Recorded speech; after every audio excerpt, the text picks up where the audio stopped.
Hello, everybody. This is an audio check. This is an audio check to make sure that the sound is working on the live stream for tonight's game. The UW Huskies taking on the UC San Diego Tritons. Zach, go ahead. Yeah, no better place to be at despite the early morning. Love being here. It's going to be a long day, and we're going to have some fun. Absolutely. It's back-to-back-to-back-to-back playoff games. Don't know when we're going to get a chance to eat at all, but we'll find some time to do that.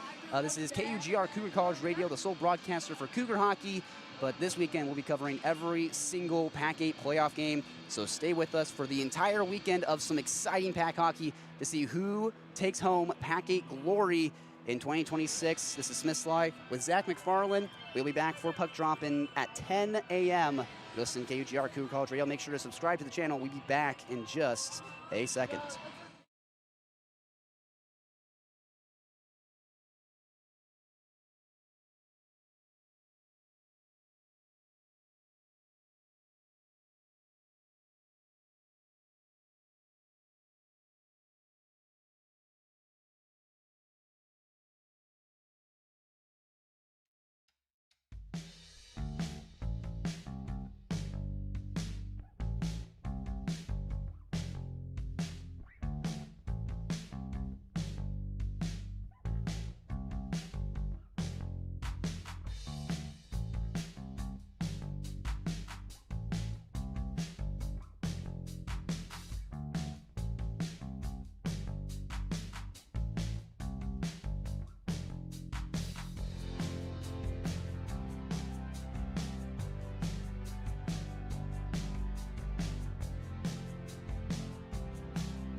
This is a KUGR sports production. Good pass down low to Airstrip, and he scores off the glass. Giving you play-by-play coverage of all your favorite WSU athletics. He doesn't get it! He stopped at the line! Football, basketball, baseball, hockey, and more. Absolutely electrifying play from Washington State to get him right back in this game. Follow us on YouTube at KUGR Sports to listen to every game live. Oh my goodness, are you kidding me? Never miss a moment with the best in the West. KUGR, the student voice of the Palouse. Gets the Cougs on the board with less than 20 seconds remaining in this first period. Here come the Cougs. And now, back to the game.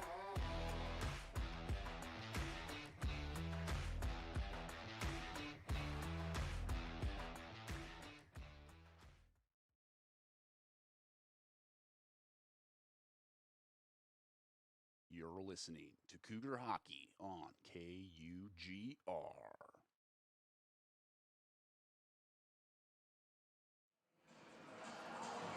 Playoff time in the PAC-8. The ice is ready, the stakes are high, and the margin for error is at an all-time low. A David versus Goliath feel. One team trying to get an eventual back-to-back championship, the other trying for a massive upset and the right to advance. One puck, one game, and only one path to the PAC-8 Cup and Championship. It is the University of Washington at the number 2 seed against the number 7 seeded University of California, San Diego Tritons, UCSD. I'm Zach McFarlane alongside Smith Slye here at KUGR. Game 1 of an action-packed playoff weekend, and although they have a David versus Goliath feel here, the Tritons showed quite a weekend against Wazoo in the last time they played. Now, what can they use from that you noticed in that series against Wazoo that gave them fits? What can they use there against UW to possibly prevail and pull off a spoiler game or make it at least a trap game? Well, you saw it in night 1 of that weekend series and a little bit in night 2 as well.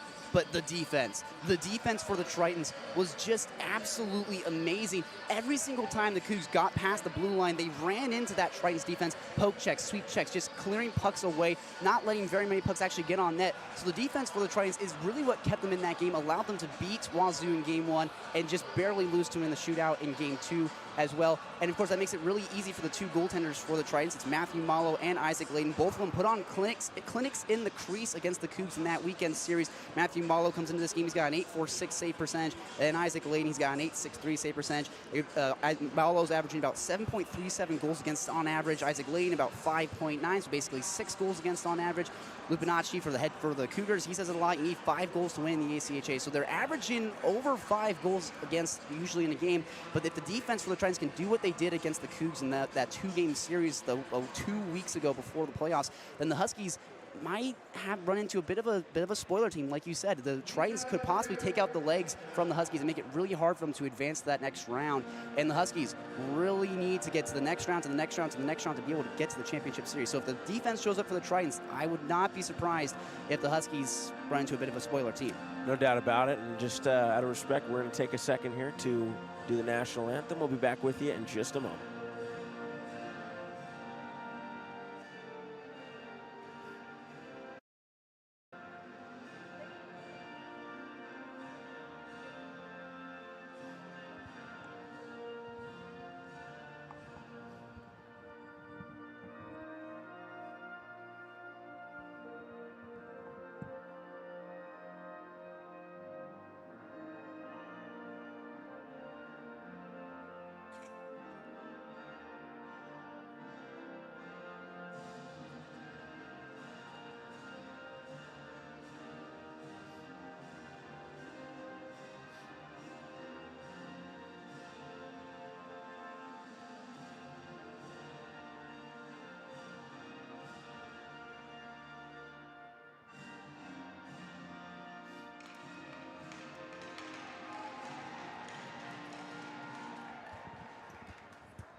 The anthem is over, everything's settled, and now time to get on the ice. And like you mentioned, great defense they played against Washington State. Lots of shot blocking. They were really helping out both Layden and Malo. Of course, Layden ended up getting the win, and Malo came up a little bit short in a shootout.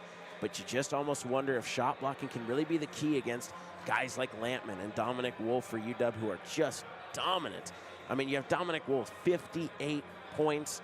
And then just when you think that's impressive, Benjamin Lampman, the senior, was 60. These guys are a dynamic duo. And if you're UW, maybe when you come up against a team in the top 3 of this conference, do you think about spreading the wealth a little bit and spreading those guys out across lines?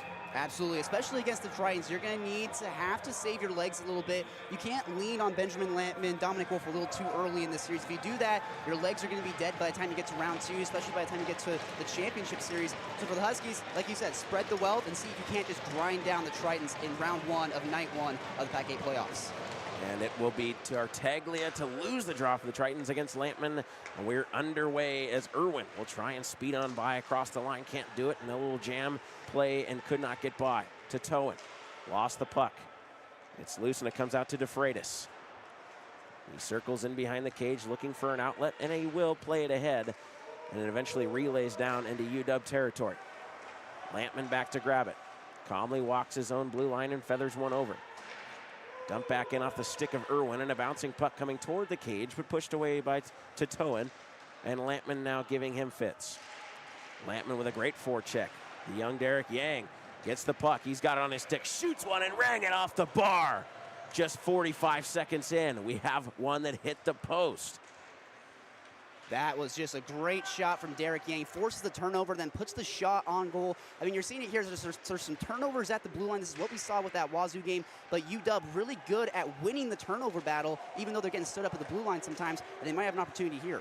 The young man from Boise, Idaho has been phenomenal. Here's Logan Maloney, and a shot shrugged away. Rebound, puck is loose. Jamming away at it was Williams and could not put it home. And now a loose puck is banked out.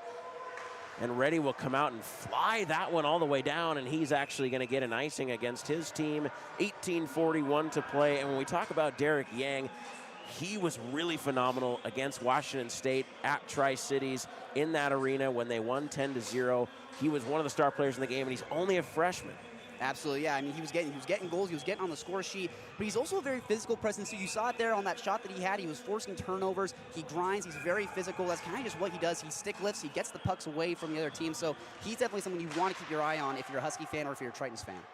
No doubt about it. This one popped up into the corner and will be won out by the Tritons and just kind of swept easily back into the stick of Williams. Chips that one back out to center. Trying to settle it down there was Eom. And this one just flooded back in by Rolnick. Huskies will look to just break it out. Yang off the boards to Eom. Eom chasing in behind. Derek Yang, just a one-handed little forge play there. Couldn't get the puck in the zone. And Needham from center ice will push it back in. And the Tritons look to break it out themselves, but right into the skates of Needham, who relays that onto Yang.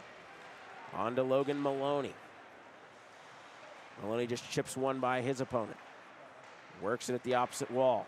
Fed that one to the back. It finds Needham's stick and a shot from the point. Save made, and the bouncing puck comes out. A rebound is covered at 2:13 gone by in period 1. Not too much so far. UW with a couple chances, but that's about all. Yeah, it really seems like these two teams are kind of feeling each other out here in the opening minutes. I mean, you can tell that UW has a little bit of the edge, but like we said, UCSD proven why they can be a really good spoiler team. They're forcing turnovers, they're really trying to filter pucks away from the net, and they're making it hard for the Huskies to get these passes off. Absolutely, and a bouncing puck there was swung at very high. That was what you'd call high cheese in baseball. You don't want to swing at that.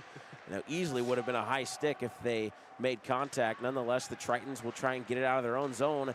And an opportunity here for a breakout. Tartaglia moves in on the right side. Just kind of bumps it in. Works over on Needham. Konopka breaks it out off the wall. In after it, Sloan. That one backhanded out. An opportunity here for Andres. Andres steps into the slot and around. He could not push that one toward. Then it was poked off by Titoan. Around to the opposite corner. DeFreitas nudged one ahead for his man in Jackson Marley. Jackson Marley, nice step on by Needham, and then he is hooked, and there's going to be a penalty coming up. The first penalty of the game is going to be against the Huskies, and it looks to be Jake Ferguson going for a hook. Man, that is just some lazy hockey there from Jake Ferguson, the Auburn, Washington native. He's got 5 goals and 17 assists so far in this game. He gets just really lazy there. Had to hook Marley to stop him from being able to chase down that puck. And now he's going to watch for the next 2 minutes from behind the glass. The Huskies are down a man, but we saw that in the series against the Cougs in the Toyota Center. They're really good on the power play, so I wouldn't be surprised if the Tritons come up empty here. But this is a great opportunity early in the game for the Tritons to break the ice and really punch the Huskies in the mouth.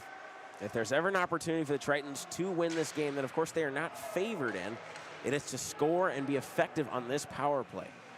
Dominic Wolf going for a hit there on Tritone, misses, and Tritone will just grab it and lay it for his man, and Sean Miller.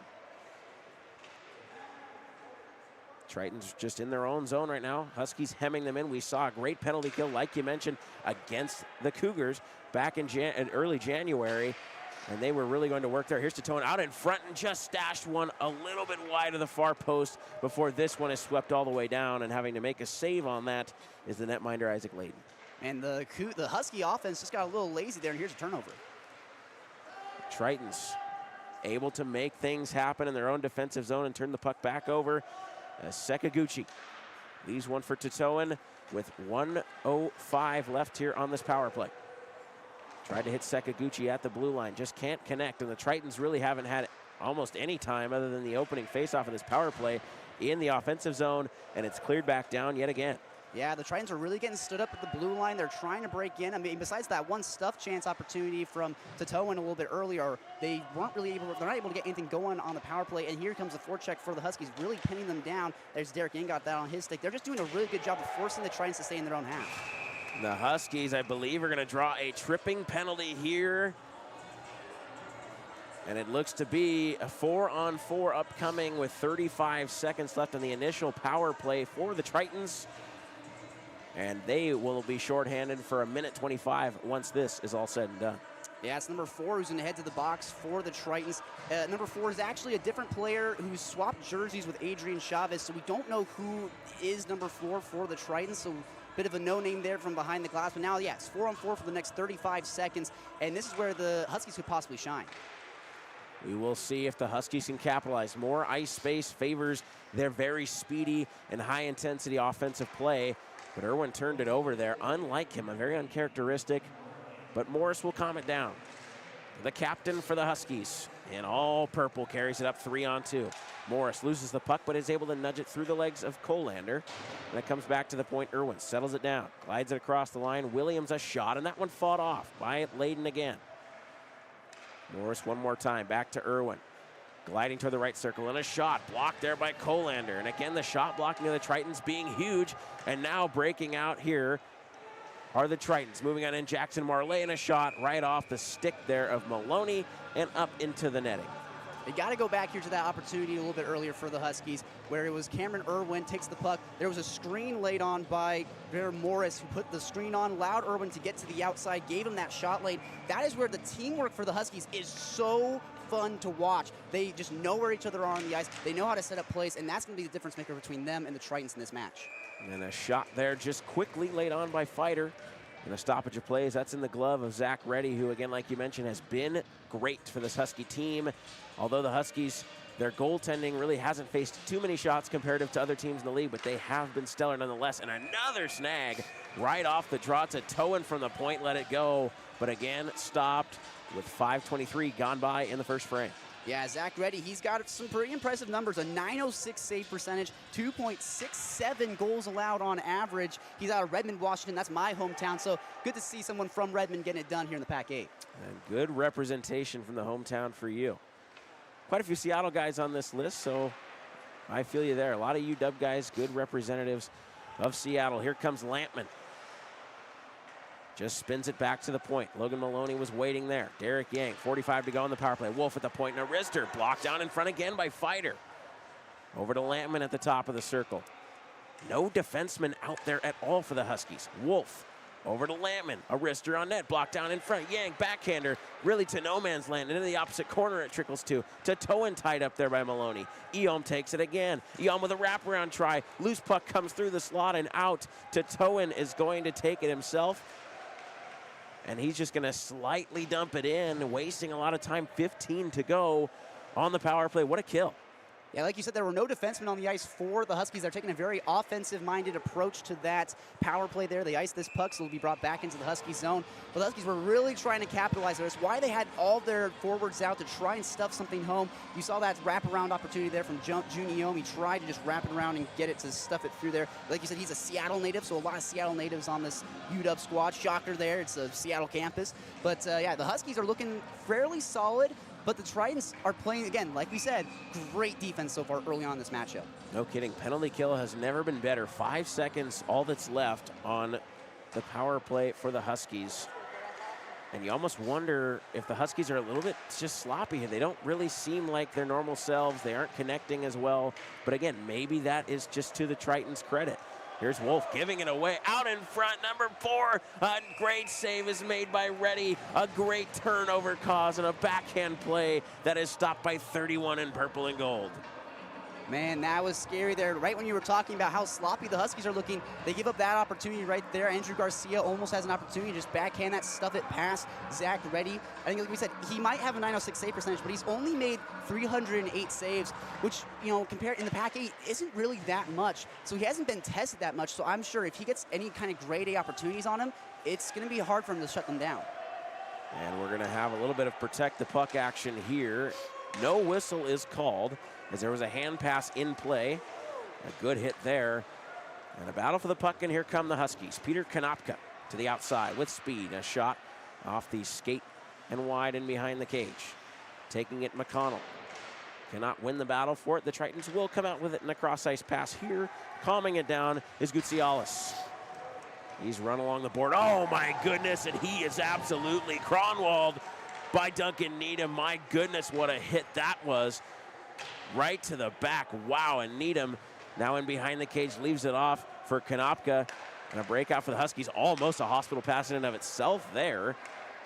But the Tritons will take back over. Nice feather pass to Towan with a backhand pass. Trying to get to the slot. Jackson Marley tried to relay that one and couldn't get it for Sekaguchi. And the Tritons calming it down now in their own zone. Man, the Huskies are giving up quality chance after quality chance right now to the Tritons. I mean, they might not be connecting on it, but it's just these turnovers in their own zone. The Huskies can't seem to get out of their quadrant, and the Tritons are making them pay, not necessarily scoring, but this is how you grind down a potential championship team in round 1. Even if you don't necessarily come out victorious, this can really take a toll on UW's confidence going into games against teams like Cal or teams like Western. Tritons in their own zone. Again, able to defend, but Sloan with a good forecheck pokes that one further into the corner to Towan. Right into the boards against him. A nice kick play and a soccer play to Fighter. He's one-on-one. Goes to the outside and fires one. That one catches Reddy up high, and he quickly gets the rebound with 11:27 to go in period 1. We are still scoreless. Man, I've been really impressed with Chris Fighter early on in this game. 11 minutes and 27 seconds left in the first period. The freshman Fighter has been getting pucks on his stick, getting into the zone, putting on shots like that. He's a La Jolla, California native. No goals so far this year, but he does have 6 assists, so I wouldn't be surprised if you see Fighter getting on the score sheet at some point tonight. And if there is one man to get it on the Tritons, it looks to be him. He has been all over the place tonight. Colander in behind his own cage will just nudge that one all the way down. And the sputtering puck will cross the end line for an icing as it went 200 feet. Yeah, I was a little lazy there from the Tritons. I mean, yes, you do got to clear the puck down ice, get it out of your zone. You got to prevent this. Again, if the Huskies get any kind of good opportunities, this is a really talented Husky team. They will score. Currently, they're getting outshot by San Diego, which if you'd asked me, about midway through the first period, if the Tritons were going to be out shooting the Huskies, I would have thought you were crazy. And like I mentioned earlier, the margin for error at this point of the season is in an all-time low, and when you're playing against a team like UW who will capitalize on those without thinking twice, it is even lower. Yang will grab it off in his own corner. Feathers that one through, a nice pass play. Got it to Maloney. Maloney with speed, able to get by. Logan Maloney to his backhand, and it's shrugged away. Great save made by Layden. Logan Maloney had the defenseman and Gerke in an absolute blender there. And now a whiff opportunity from Morris. The captain able to grab it back down and relay. Dancing through a couple. Morris to the slot, and that one is gloved. A great save again by Layden. I'm not even sure if he knew he had it. Oh my goodness, that was a great shot from Darren Morris. Team captain now, Colbert Washington, was putting on moves. Looks like he was on the dance floor, got a little boogie with him. He got out to the center of the ice, fires that shot on goal. Good glove save by Layden. He's proving why, even though he has an .863 save percentage, he's averaging about 6 goals against on average. He's still a good goaltender. He can make saves like that. And I have a feeling the way the Huskies are playing, they could get a deflection goal here to start. They're taking a lot of shots from the point. And that puck has changed direction many times, just hasn't gone their way just yet, as Rolnick floods this into the zone. And after it, the Tritons against Morris. Morris left it off for his counterpart in Williams. Wolf lasers that one to Lampman. He calms it down with his glove and now to his stick. Lampman dropped it off. Irwin went for a wrister. Down low for Lampman, and an easy cover as we are just past the halfway point of the first. And again, still nothing. That's some PAC-8 officiating right there. That puck was not really covered by Layden. It kind of bounced off his pads almost. It was loose. They blew the puck down. I mean, obviously, the play would have been dead regardless, but still, kind of bounces off of the glove of Layden. They still blow it dead regardless because they lost sight of it. But again, the officiating for the PAC-8 has not always been the best this entire year. You hear Washington State University head coach John Lupinacci talk about that a lot, that the officiating, sometimes you're playing the other team and you're playing the refs at times. So we'll see who maybe is favored by the officiating crew tonight. But at the moment, UW leading for shots 7-5, and the score is still 0-0. They have the ability to change the game quite a bit. This one backhanded, might have changed direction. Irwin dances through and behind the cage, and now banks it back to the point. There's Morris waiting, and a shot again, blocked by the skate of a Triton in front. Wolf now in the corner. He is pressured, he is troubled, and the Tritons couldn't quite get it out. Wolf keeping it at the near wall. Floats it all the way down below the goal line. There's Irwin. Gets away from trouble, back to the point. Morris sliding down with Sekaguchi, anticipating a shot to block. Nothing there. Irwin in front, and a shot off of a stick and into the mesh. A brilliant grade A chance. A great pass to Irwin, and he can't put it home. A great shot from Irwin, but the stick of Xiaoting Hu, the freshman out of La Jolla. He's got no points so far this year, but he breaks up the lane there, gets the stick in the way, and denies the opportunity. That was a great opportunity. Cameron Irwin, I mean, he's pretty talented on this team.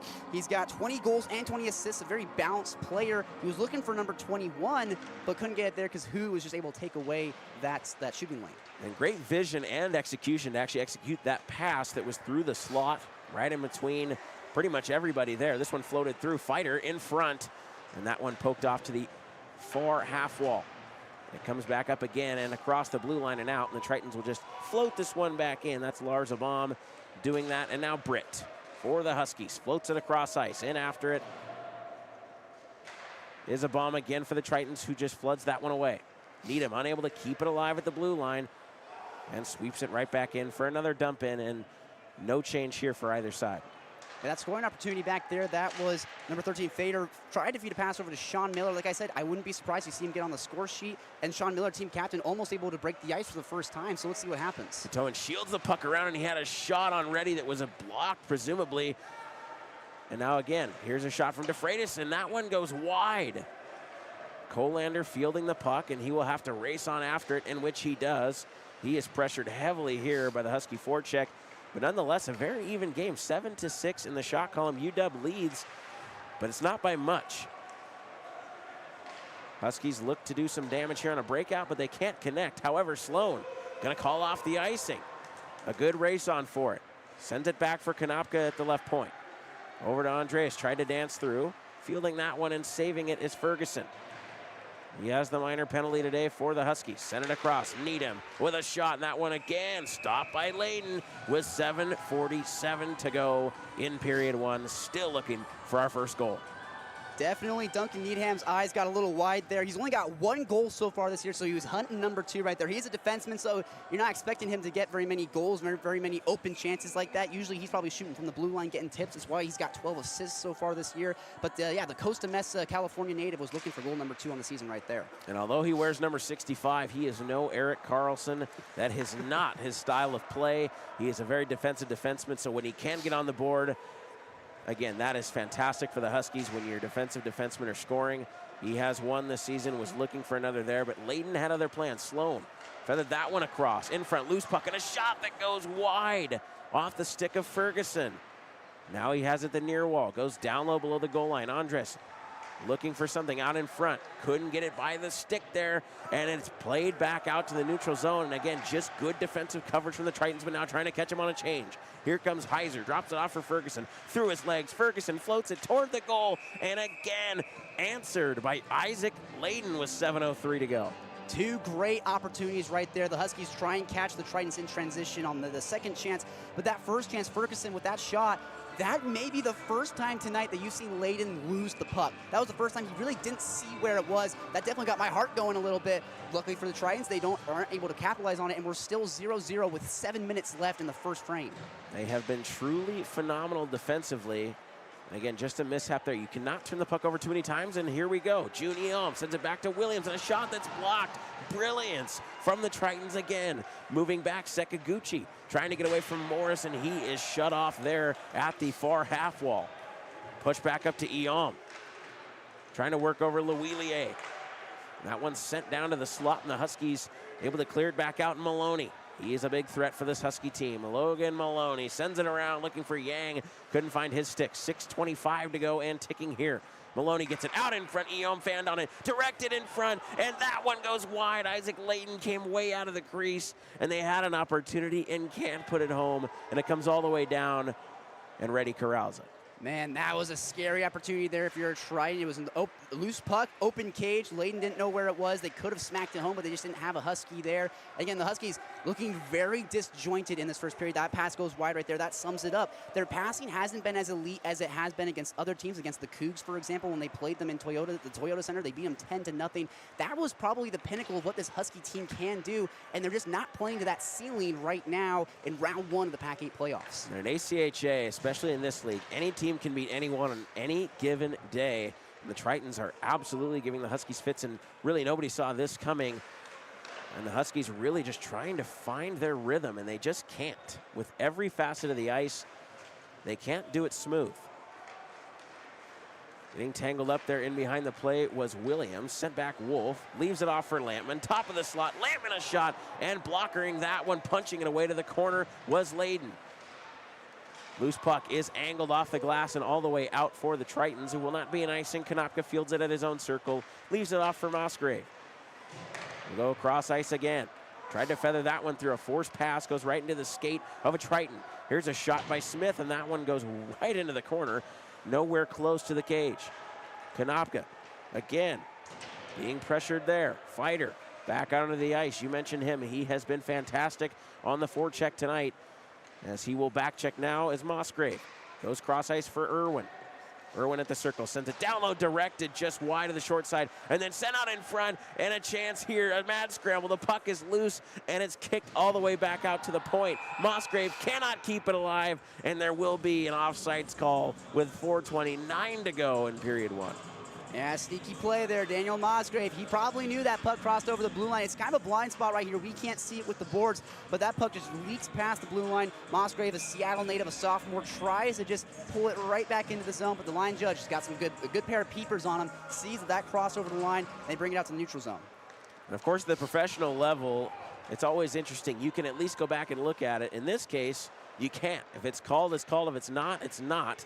And right there, he was trying to steal one for sure, but unsuccessful nonetheless. Marley tried to find a stick of Tartaglia through and could not. Britt just dumps it back in. 4:08 to go in the first frame. We are still scoreless in what is supposed to be a David versus Goliath matchup here. Tartaglia. That one bumped off his stick. Britt leaving it off in a good back check effort from him. Konopka gives it up though. Marley feathered that one through to nobody, at least in particular on his team. And the Huskies took over, but now again, Tatoan, I beg your pardon. Sekaguchi in his skates, lost the puck. Tatoan soccered it to himself, cannot get it out, however, and McConnell will have this puck ride the boards all the way in below the goal line. 3:35 to go. The Tritons just trying to find a breakout, and this one will be poked out to center for Drew Heiser to calm it down and corral it. Across the line, Consolo sends it down low for Sloan. Back in front, and a great chance for Patterson, and could not again get all of it. It seems as though that's been a pattern. Grade A chances from the slot, and they just cannot get all of that puck. Loose puck in the slot, bouncing puck, set on goal, save, and then a juggling act from Layden. who goes down to his left shoulder with 3:07 to go, and he has been seeing the puck well and has kept everything out so far. My goodness, Layden is earning himself a 5-course meal after this game right now against the Huskies. Like you said, Zach, this was supposed to be a David and Goliath type matchup. Right now it's looking like a David on David type Goliath, but that's not even giving credit to the Tritons, who are looking phenomenal. No doubt about it. And the Huskies, again, even when they get grade A chances, they haven't been able to capitalize on lots of whiffing on their one-time chances in the slot, or at least in a great scoring area like in between the circles. 2:51 to go. Huskies get that out. Sloan holds it on his backhand and roofs it well wide of the cage. And they're going to be able to get it out. No, not quite. And that one was kept at the blue line. Perfect from Andres, at least according to the linesman. It did not come out of the zone. 2:35 to go. A 5-man scrum over there near the Tritons bench. Louillier looking on for her team as they will finally come out with it. The Tritons in their own zone. Once again, 2:23 and ticking. This one sent the length of the ice, and it will be an icing. David Patterson touches it up. You just mentioned her name, Emma Louillier, on the bench there for the Tritons. She's the graduate student on this team, travel coordinator. She's one of the few women in the PAC-8 playing for this Tritons team. She's having not necessarily the loudest year on the score sheet. She's got 1 assist, no goals so far this year, but definitely a leader, a veteran on that Tritons team, and I'm interested to see how she kind of comes out, maybe plays a role in this game. 2:19. Faceoff is eventually won by the Tritons. Could not be cleared, however. Williams, Morris, deflected, and that one goes wide again. They cannot get the puck luck on their side at least either. Maloney trying to battle. He goes down to the ice, and an opportunity now for the Tritons. This one dumped in by Gutzialis. In below the goal line, Morris trying to escape that one to Yang, could not. Just a good forecheck here, and 1:50 to go, settling it down their own zone. Maloney leaving it off. That's a good pass. Here comes Morris. The captain works in, and a shot again. Blocked one more time. Maloney now shielding the puck on his backhand, trying to get away from the captain, Sean Smith. To the back it comes Williams, deflected and swallowed up again by Layden. Another masterclass performance from Isaac Layden.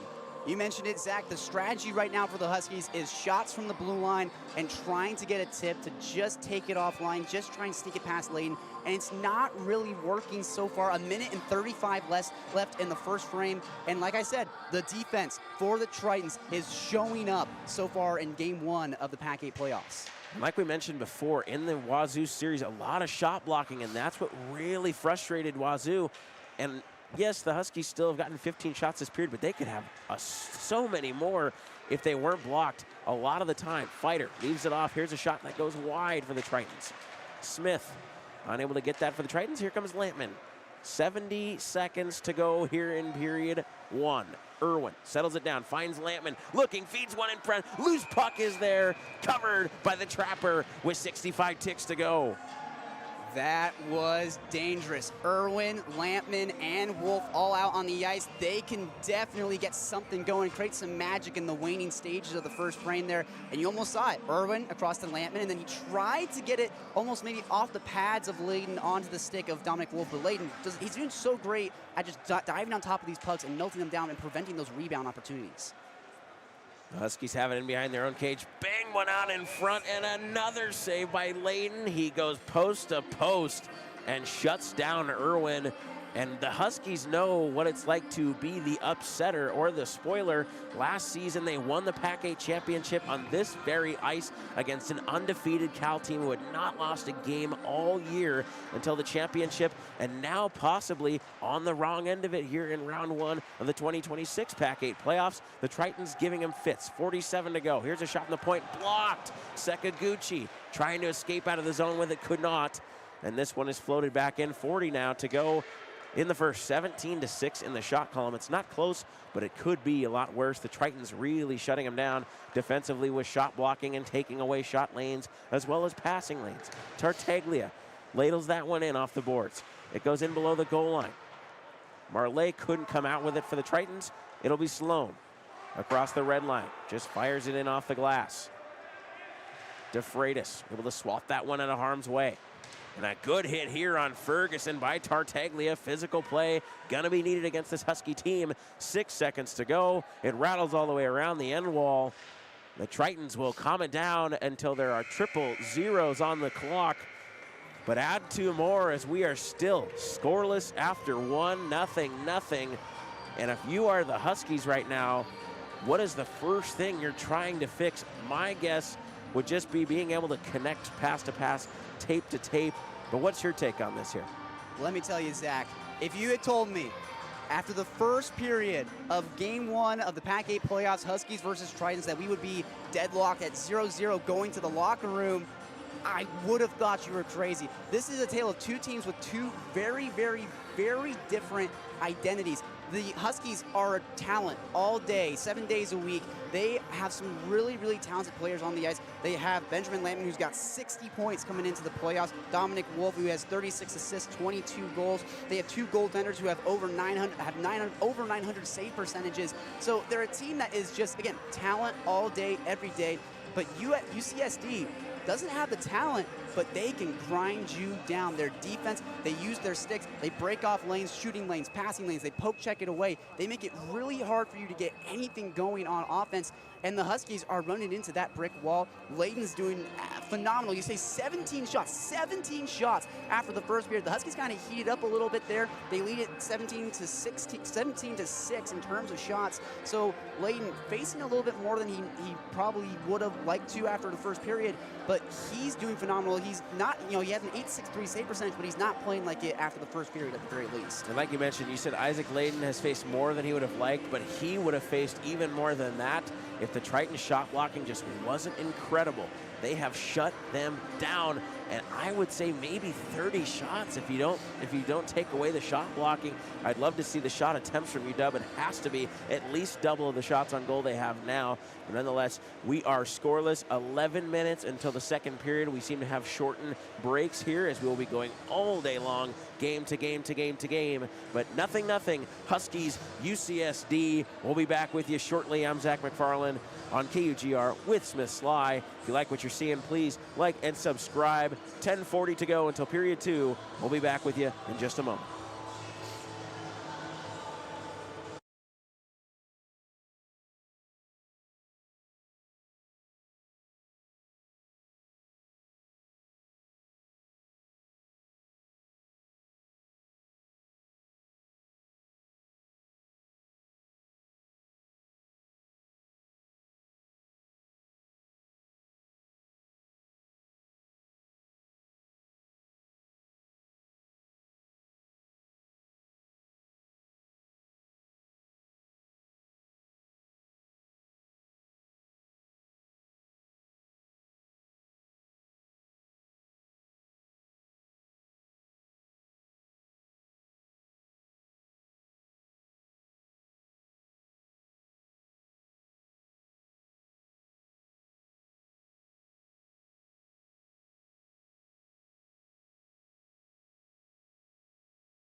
You're listening to Cougar Hockey on KUGR.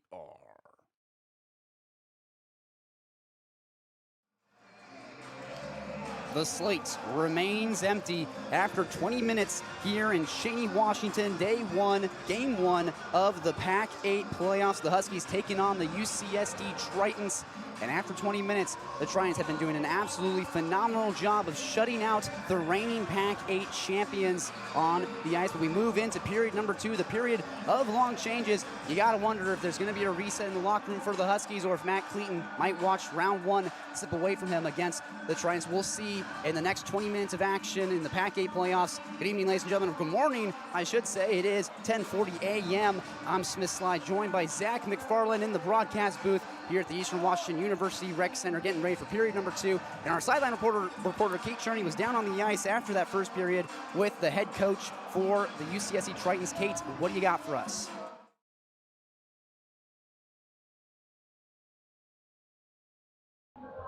I'm Kate Cherney. I'm down here by the ice with UC San Diego's head captain Sean Miller and Coach Wheeler. You guys beat WSU 2 weeks ago and held the second game in a very close, going into a shootout. You are now tied 0-0 with UW, the second seed, as you guys are the 7th seed in league right now. You know, what is the feedback in the locker room as you're going through this game? What kind of things are you looking to capitalize on coming into this period? Yeah, I told the team before the period that it is the time to have our best period of the whole year. And I think the team came out, everyone was working together, blocking shots, getting the puck out of the zone, and putting pressure and getting the chances where we have. We went out and we had our best period by far this year. Yeah, like Coach said, it's going to take the best out of all of us to win this game. And getting pucks deep, short changes, and working hard, that's going to win us this game. Yeah, definitely. So what are you guys looking to kind of get goal opportunities, you know, driving the net? I saw you guys were doing a lot of that. Where do you want UW to kind of mess up so you guys can, you know, really get those goals, get those capitalizations? Yeah, that's exactly. So our strategy is to get the puck deep and put pressure on their defense and identify and choose and pick and choose those opportunities, where to pinch, where to step up, and essentially put pressure on them so they have to make a decision that we can capitalize on a mistake. All right, so I told the players in the locker room, 1 to 2 chances a shift. That's the goal. If you get 1 to 2 chances a shift, we're going to have a great second period.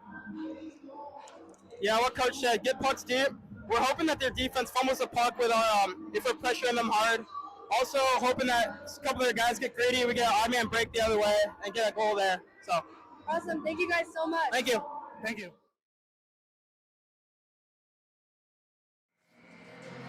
Watch enough hockey games and you'll hear players and coaches say, get pucks deep. So many times. You heard it about 5 times there in that interview from our lovely sideline reporter, Kate Cherney, who's down on ice level to get these interviews.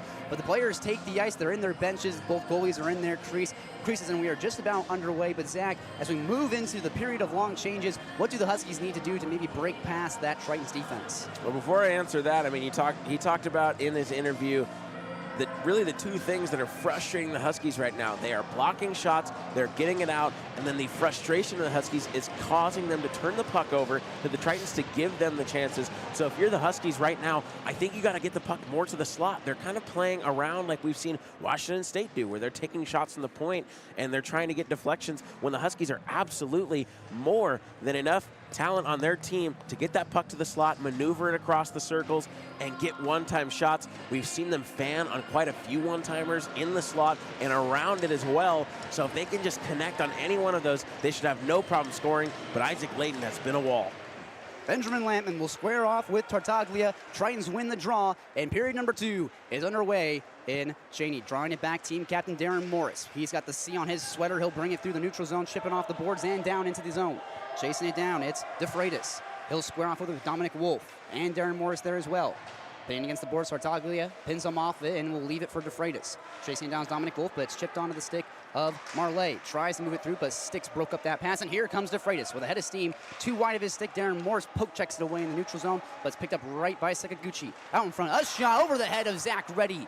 Hits off the backboards, and now Dominic Wolf will chip it into the neutral zone. A great A scoring opportunity there from Sakaguchi. They'll blow this play dead for being batted down with a high stick, and we'll see where they put this puck. But nonetheless, a great A opportunity for Sakaguchi, the freshman out of La Jolla, California, who's got 7 goals and 2 assists so far this season. And although it whistled well high and wide of the cage, that was a laser of a shot. Very scary if you're Zach Reddy. And that could have been super dangerous if he got that on target. Even maybe a rebound given up there, but nonetheless couldn't put it on the cage. Logan Maloney won the draw for the Huskies, and now he has it on his backhand.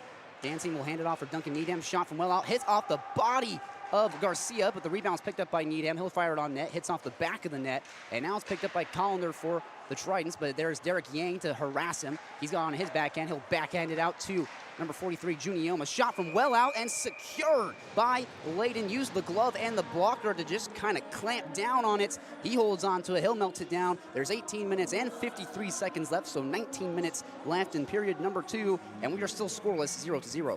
Huskies trying to just get their legs under him finally here, and they might have the opportunity to do so. Needham will hand it off for Derek Yang.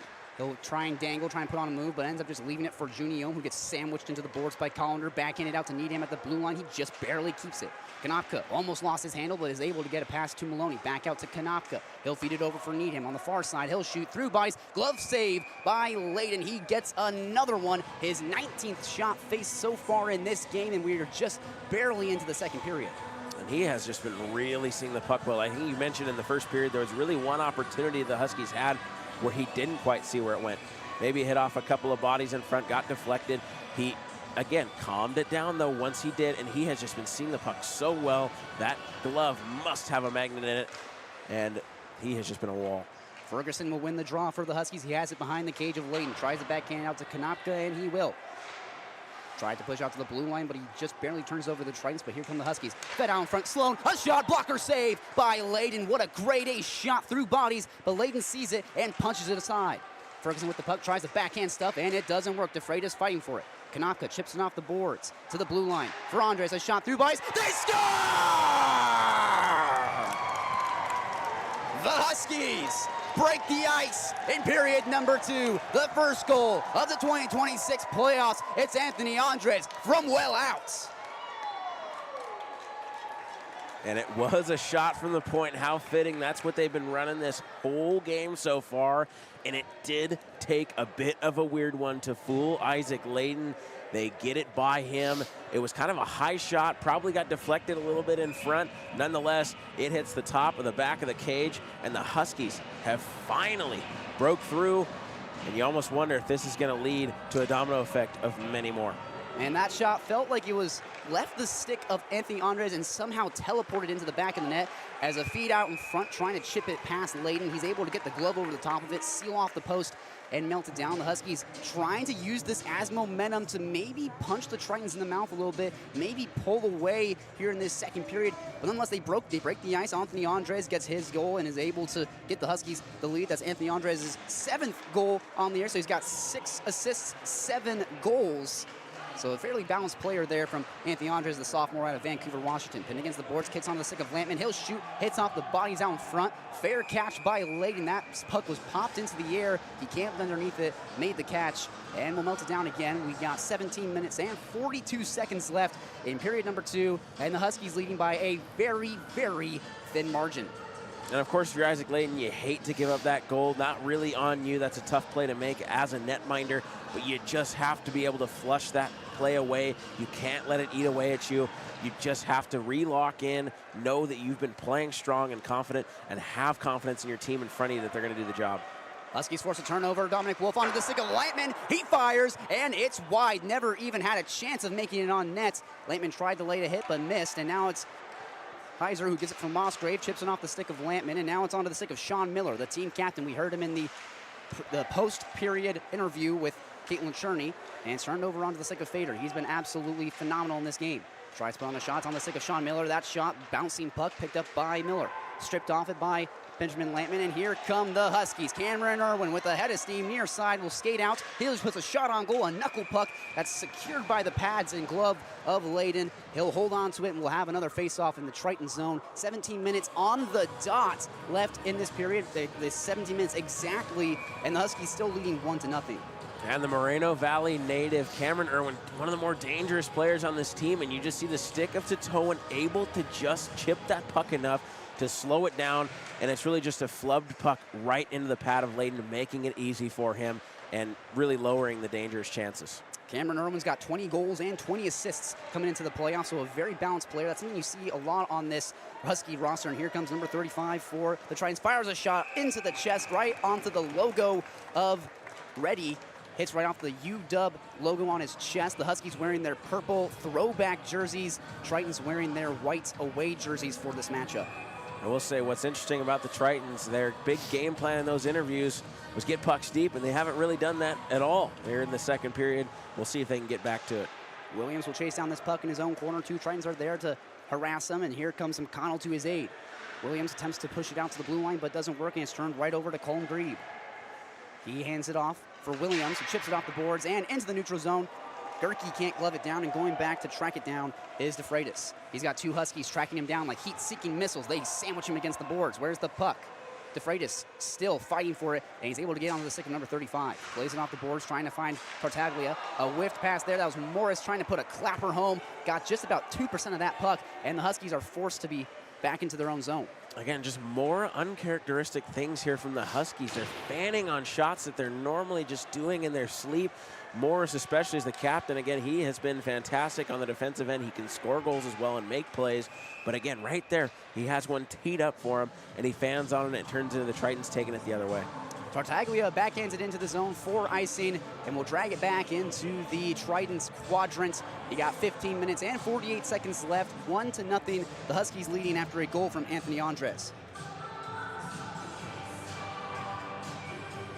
Far face-off circle off to the right of Zach Reddy. At the draw, it's Tartaglia. He wins it, and it's kicked back onto the stick of Titoan. He has it chipped off the boards for Sakaguchi. He chips it to the logo, the Eastern Eagles logo. Of course, the hosts of the PAC-8 Playoffs for the past 4 years. Here comes Titoan. Breaks into the zone on the far side. He's got it on his stick. Backhands it, trying to connect with Marley. Doesn't work, goes wide, and now it's going to be cleaned up by the Huskies. Sakaguchi tries to seal it off, but he's going to have to joust with it with Juniome. That's Peter Konopka and Juniome trying to clear this puck out. Turns over onto Sakaguchi's stick, but hands off to Duncan Needham. Gets it onto the stick of Derek Yang. He's got the Chinese character for Yang on the back of his jersey. Very interesting. Maloney behind the cage. On his backhand, wraparound feeds it. Kicks onto the stick of Juniome from well out. He'll hand it off for Duncan Needham. Will he wind up a shot? He tried to, but he kind of flubbed the shots. And now Lars Abam will scrum for it. Almost put a Husky in a headlock. This puck splurts into the far corner, and it's picked up by Konopka. On his backhand, what are his options? Dances through some bodies. Spins it onto the stick of Derek Yang. He moves out to center ice. A shot that just goes wide of the pad of Layden, and tracking it down is Juniome. Tried to leave it for Duncan Needham, but Juniome will just pick up his own puck. Fired across for Konopka. Too much mustard on the pass. He can't calm it down. A shot that's picked off by Titoan onto the stick of Sakaguchi and through to the neutral zone. And Duncan Needham will try and track it down, but he turns it over to Sakaguchi. Handed it right back to Derek Yang. Cleared into the neutral zone. And here's an opportunity for Andres. Can he get goal number 2? He does! Anthony Andres is, snipes it. Goal number 2 tonight. Have a day. One thing you can't do is leave any of the top 2 line guys on a breakaway all alone. Unfortunately, he's able to get by. Puck that squirts out to the neutral zone. Andres is your guy, and he stashes home another one. He makes no mistake, and the Huskies now out to a 2-goal lead, and they call this the most dangerous lead in hockey. Anthony Andres is not the usual suspect for the Huskies. That was just his 8th goal on the year, but so far he's been getting it done where everybody else has not quite been able to for the Huskies. They'll draw back into their own zone for a beat. Drew Heiser, the sophomore from Seattle, will hand it off to Patterson, a freshman, a rookie out of Anaheim, California. He played youth hockey with our broadcast partner, Caitlin Cherney. Very lovely person. He's got 8 goals and 6 assists so far this year as this puck is iced. And we'll drag it into the Huskies zone for a face-off. 2-0, UW leading, and clearly they had a reset after that first period.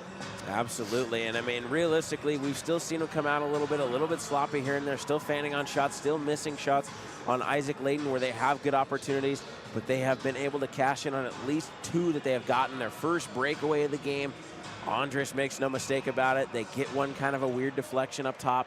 They're making it happen, and they're kind of progressing slowly, but they're slowly coming back to the game that they know how to play. Huskies win the faceoff, and they break in with a head of steam. Sloan was tied up there. A puck that goes onto the trapper of Layden, but he can't hold on. It's cleared down ice. Will it be enough for icing? The hand of the official is up.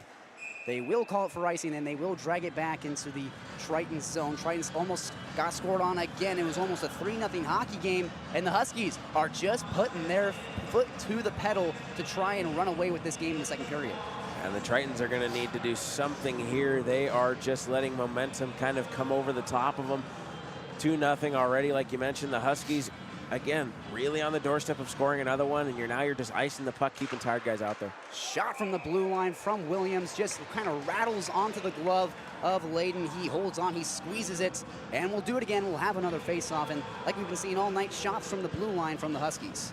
And a full line change for the Tritons. They were finally able to get a stoppage of play that was not an icing, get fresh bodies out there to try and combat the top line for the Huskies.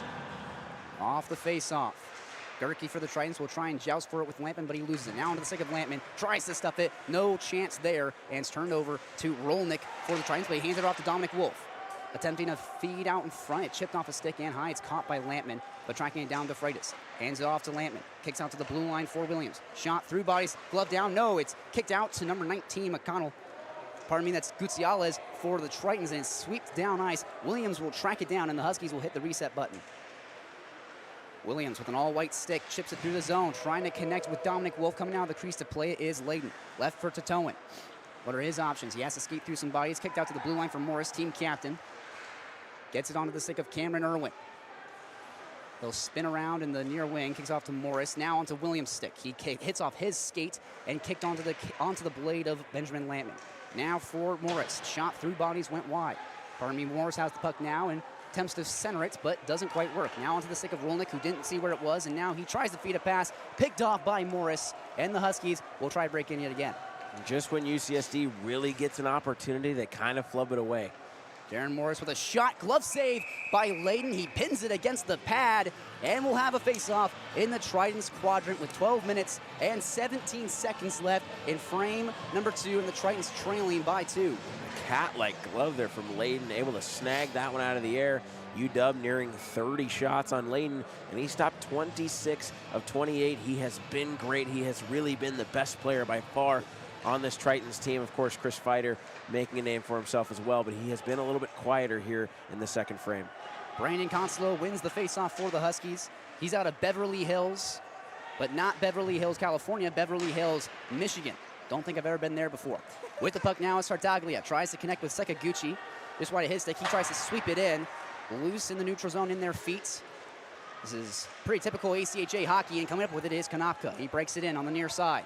On his blade, what are his options? Fires a shot, body of Layden, makes the save. He dives over the top of it, covers it, and we'll have a face-off. 11 minutes and 46 seconds left in period number 2. And again, a 2-0 Husky lead. And I think one of the most important things as a goalie is to always respect the shot. If there's a 2-on-1, if there's a 3-on-1, you cannot get beat short side. And Isaac Layden ensuring that short post was covered. He hugged it and he got it. Off the draw, Maloney comes up with it and tries to stuff it home. Sealed off at the blue line by Duncan Needham. Fires it into the near corner. Juniome goes to lower the shoulder on Collender. Doesn't work, just missed him. And Collender comes up with it, chips it onto the stick of Zhao Tinghu. Now on the stick of Fighter. Backhanded on net. Blunt punched away by Zach Reddy. Not sure if he got a piece of it or not, but still gets a save. Now Titoan tries to backhand it further, but now it's turned over onto the stick of DeFreitas. Dancing in his own zone.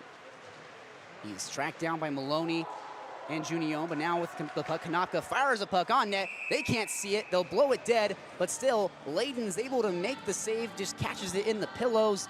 And again, we'll have a face-off in the Triton zone. That was somewhere in between his pads, and he's able to corral it eventually. But what I liked from UCSD there was they kind of rallied around him while they knew he didn't know where it was, just to ensure the Huskies weren't going to find it anywhere in the blue paint there. Maloney and Collender go face-to-face for the draw. It's won by the Tritons. Titoan almost had it poke checked away, but now it's at the blue line for Duncan Needham. He fires a shot from well out, a changeup that's tracked down by Layden. He's able to see it and save it. Deja vu, another face-off in the Triton zone. Exactly 9 minutes gone by, and the Huskies just slowly chipping away at the shot column, trying to get another deflection. They're slowly killing the USD defense here. Konopka will fire it in deeper, tracking it down Maloney in the near corner. What will he do? Has to skate through three Tritons. Juniome almost lost his handle, but gets it right back again. Backhanded out to the blue line for Duncan Needham. He'll fire it in further. On the stick of Maloney, out in front for Juniome. He can't handle it properly and has to leave it for Konopka.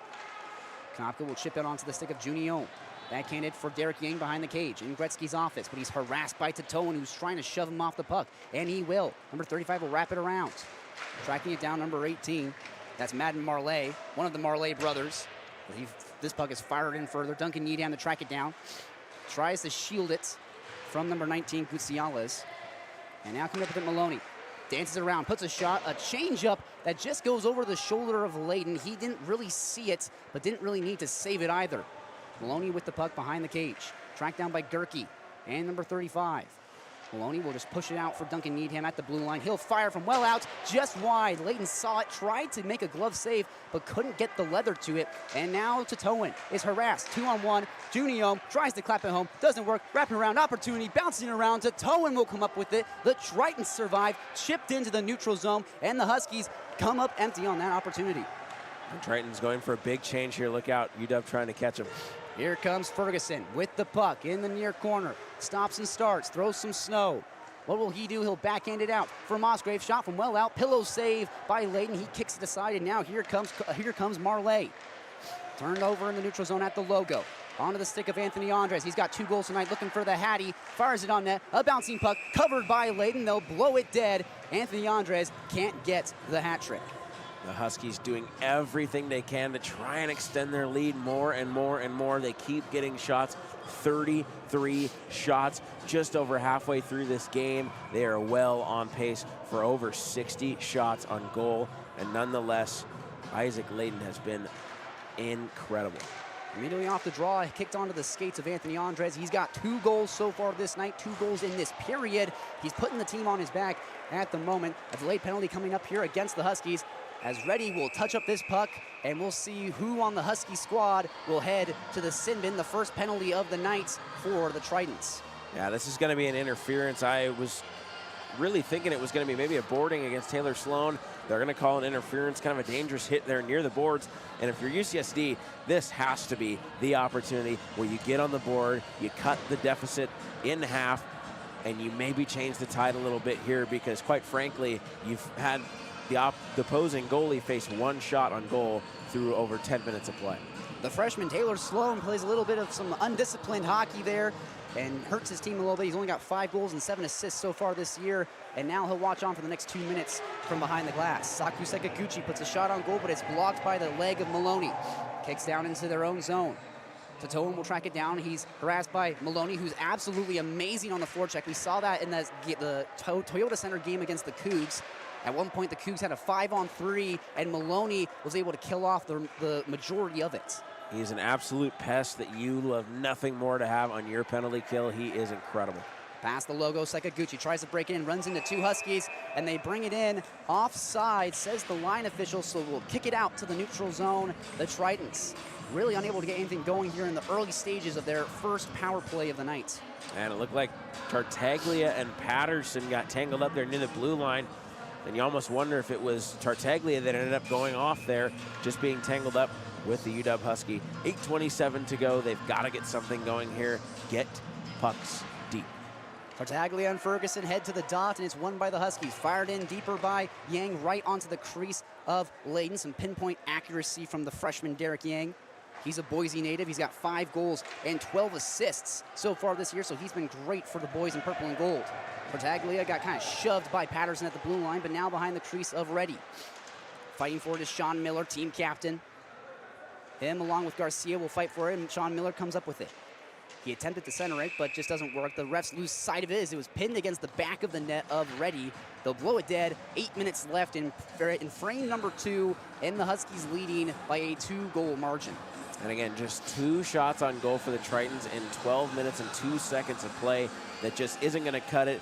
Certainly not against the Huskies, let alone any team, really.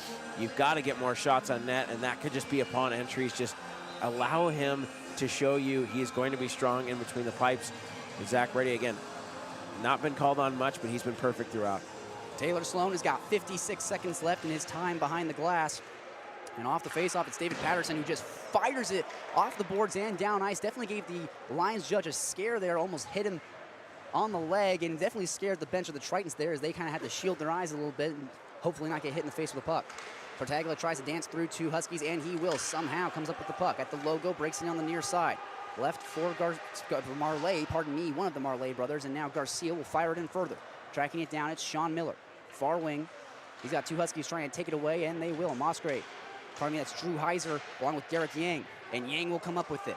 Fires it across, trying to connect with Ferguson. Nowhere near his stick. The passing for the Huskies is looking a little atrocious at times here in this first game of the PAC-8 playoffs. Titoan puts on a move, tries to gain the blue line, and he will. Left for Garcia, a shot that just goes wide of the pads of Zach Reddy. Didn't really have to do anything. Titoan will wrap it around the boards behind the net. Heiser tracks it down for the Huskies and fired down ice. No power play left for the Tritons, and Dominic Wolf wins the foot race. Sean Miller looking lazy there. An opportunity out in front for Irwin. He can't connect on it. Cam Irwin trying to draw Layden out of the crease, but now it's out in front. A good save by Layden. Kicked away the loose puck. He's on top of it. They blow it dead. What is happening? Sprawling from left to right to center, front to back. Isaac Layden out there putting life on the line to keep that puck from crossing his goal line. And we're going to get a penalty here for a trip.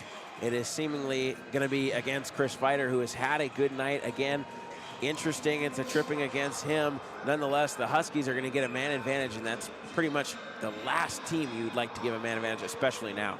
The freshman Fighter gets caught for tripping, like you said. Some undisciplined hockey there. He had to if he was going to stop that scoring opportunity. And off the draw, Lampman will hand it off for Wolf at the blue line. They'll survey their options and give it for Yang. He pushes in on the far wing, throws some snow. Will he kick it out to Dominic Wolf?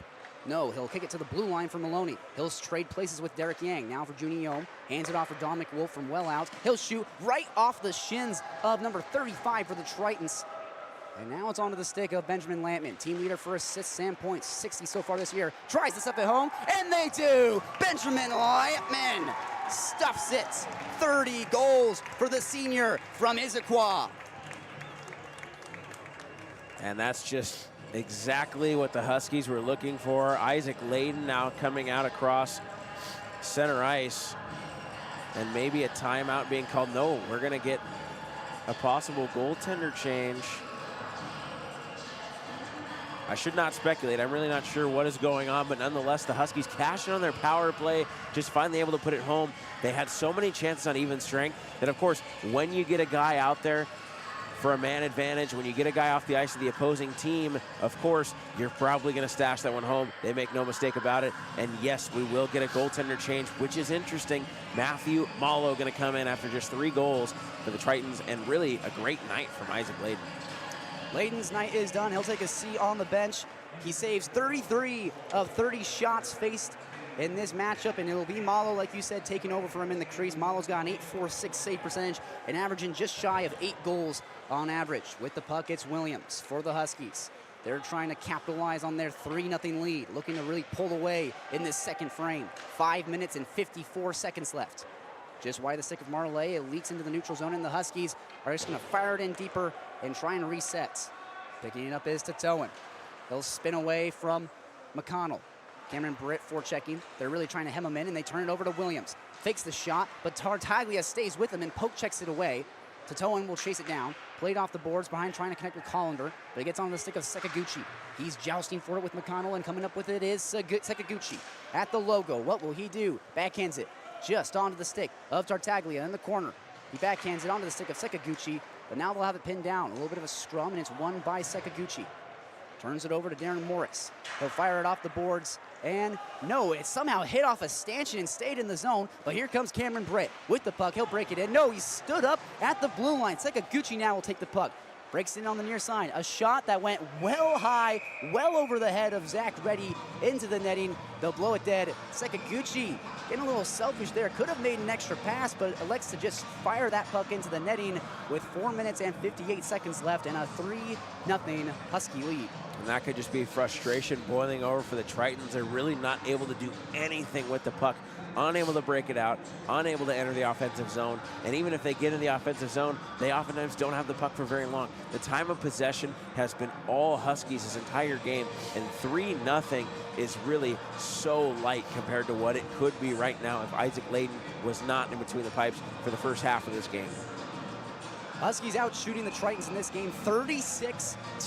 It's a shocking figure on the scoreboard. It's a shot from Sean Miller, goes right into the glove of Zach Reddy. The Tritons won the draw, and Sean Miller just tried to catch Reddy sleeping, but he just doesn't. Close the trapper over it as Sean Miller was looking for his 7th goal of the year. To the face-off circle, it's Fighter. Posed by Derek Yang. That's Benjamin Lampman. Duncan Needham will fire it around to the stick of Dominic Wolf. He can't clear it out, and now it's turned over to Fighter. He gets shoved by Duncan Needham, and it's turned over for Benjamin Lampman. He just got a goal a little bit ago. 4 minutes and 42 seconds left, and game one of night one of the PAC-8 playoffs. This puck is chipped all the way down ice. 11-on-11 action here. Irwin opposed by DeFreitas. Sean Smith tries to come up with it. He can't. Benjamin Lampman will give it now for Irwin. Behind the cage, he'll throw some snow. Feeds it behind the cage for Dominic Wolf. He was looking for a Gretzky-esque play from behind the cage, but he lost possession of it. Now onto the stick of Dominic Wolf behind the cage, out in front, a mad dash. It kicks out to the blue line for Duncan Needham. He fakes the shot, feeds it across, yawning cage. Cameron Irwin trying to pass to Benjamin Lampman. The passing lane was shut off. That shot tipped just off the glove of Malo. And now Kanaka will track it down behind the cage. Fired onto the far wing. Duncan Needham to try and track it down. He's opposed by Garcia. Duncan Needham takes a tumble. He'll fall to the ice. And out of the scrum, it's Dominic Wolf coming up with it. He's shoved off it by Fighter. Pushed on net for Malo. He puts the glove over the top of it. He'll melt it down with 3 minutes and 41 seconds left in period number 2. And Malo has looked strong when he's come in. He's been enough in the few minutes that he has been in this game. And in that crease, UW just hungry. They are attacking on all aspects of the offensive zone right now. And they are closing in on possibly a 4th goal here soon. I would not be surprised.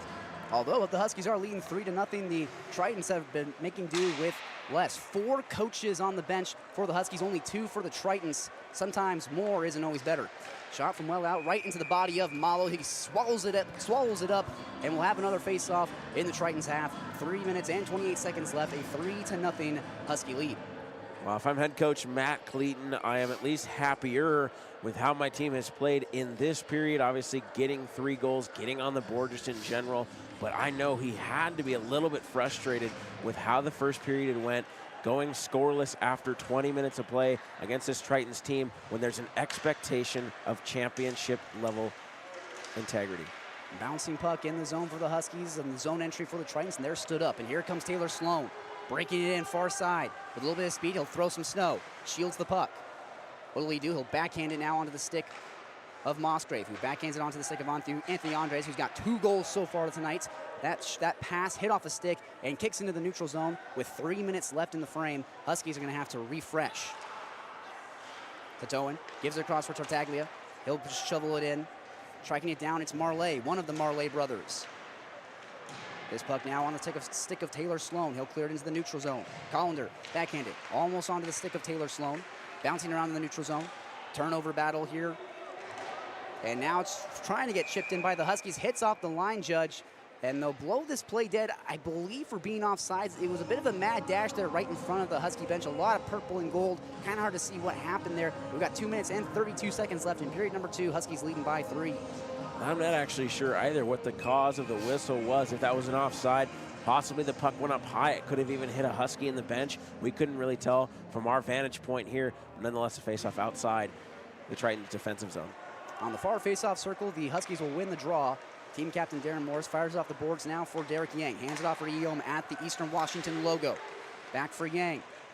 Connecting with Maloney. He lost possession of it, and now it's Fader. He comes up with it. Fighter, pardon me. Juniom with the puck. Fakes the shot. Moves out to the near side. A shot over the head of Malo. It leaks all the way to the far blue line. Morris trying to get the tip out in front. Doesn't work, and it's turned over for Fighter, pardon me. Sean Smith, team captain, tries to put on move, tries to get away from Darren Morris. It doesn't quite work, but coming up with it is Fighter. Fired around, kept in by number 19, Gutierrez. And now it's onto the stick of the Huskies. 2 minutes left to play in the period. At the logo, Collender attempting to backhand it. No one was quite there. It's fired in by Fighter, just wide of the pads already. Morris attempting to connect with Juniom, doesn't quite work. Maloney, they have it lost in their skates. Gutierrez will just fire it in deeper. It's just back and forth hockey here. Both teams kind of dumping it, and both teams kind of chasing after it.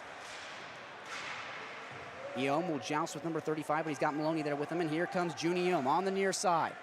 2 Tritons trying to shove off him. It's Rolnick along with Collender. Backhanded right onto the stick of Collender, and here come the Tritons. Onto the stick of Gutierrez. Tries to move past Darren Morris. Can't quite do it. Gutierrez will hail a cab. He'll get off for a change as Cameron Britt has the puck behind the cage of Zach Reddy.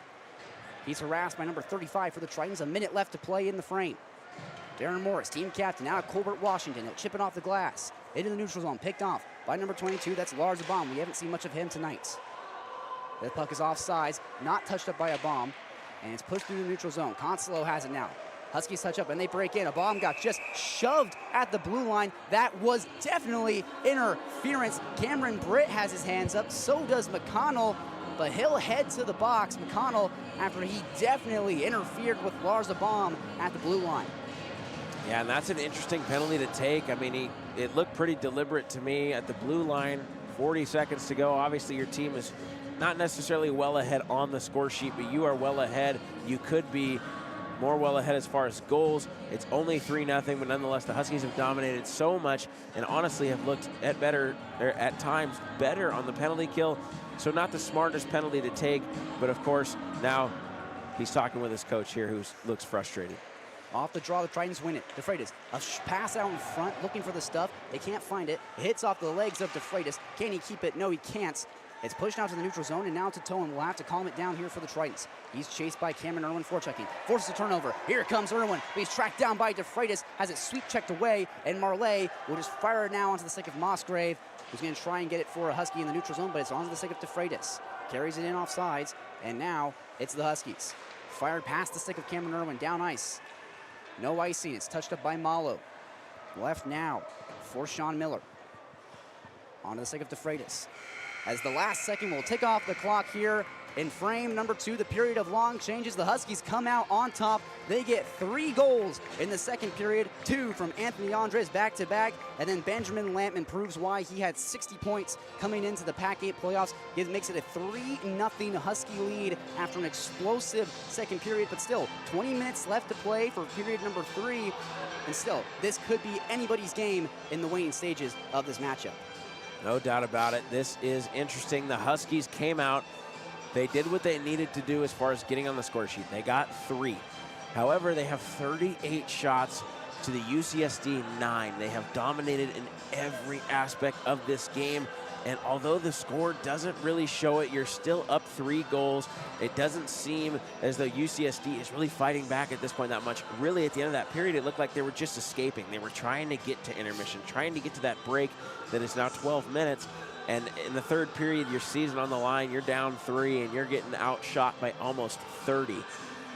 Absolutely. It's an absolutely insane margin for the shots, at the very least. Like you said, 38-9. The offense for the Tritons in that first period was looking very sharp. They were really coming out at the early outset of that first period, really putting pucks on net already, kind of challenging a little bit. But in the late stages of that first period and throughout that second period, the offense for the Tritons really couldn't get anything going. They were kind of playing catch-up with the Huskies, and the Huskies capitalized, put their foot on the gas pedal, and take a 3-0 lead after 40 minutes.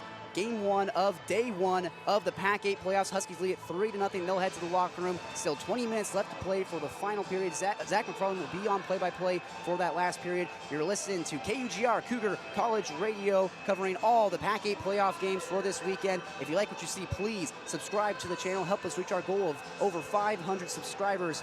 We thank you, and we will be back in just a moment.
You're listening to Cougar Hockey on KUGR.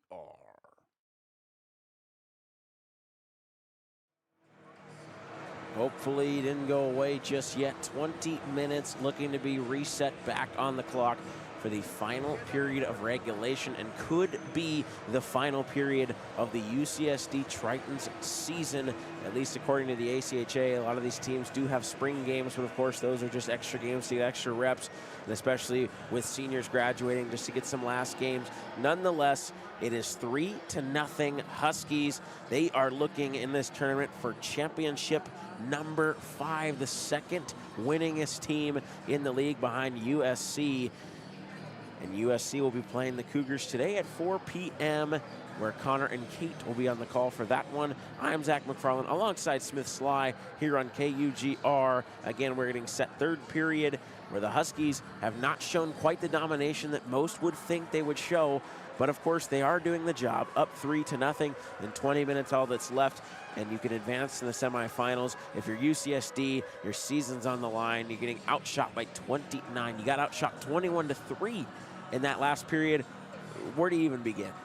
Well, I gotta say, like you said, Zach, the Huskies are looking to go back-to-back for the PAC-8 championship. They upset the Cal Berkeley Bears last season. The Bears were undefeated last year going into the championship game, and your one loss was the one game you couldn't afford to lose. You lose to the Huskies. They take home gold in the PAC-8, and they're looking to do it again this year. But at the moment, after the first 40 minutes of playoff hockey, the Huskies are not looking like the dominant team that they were, not looking like the 2 seed.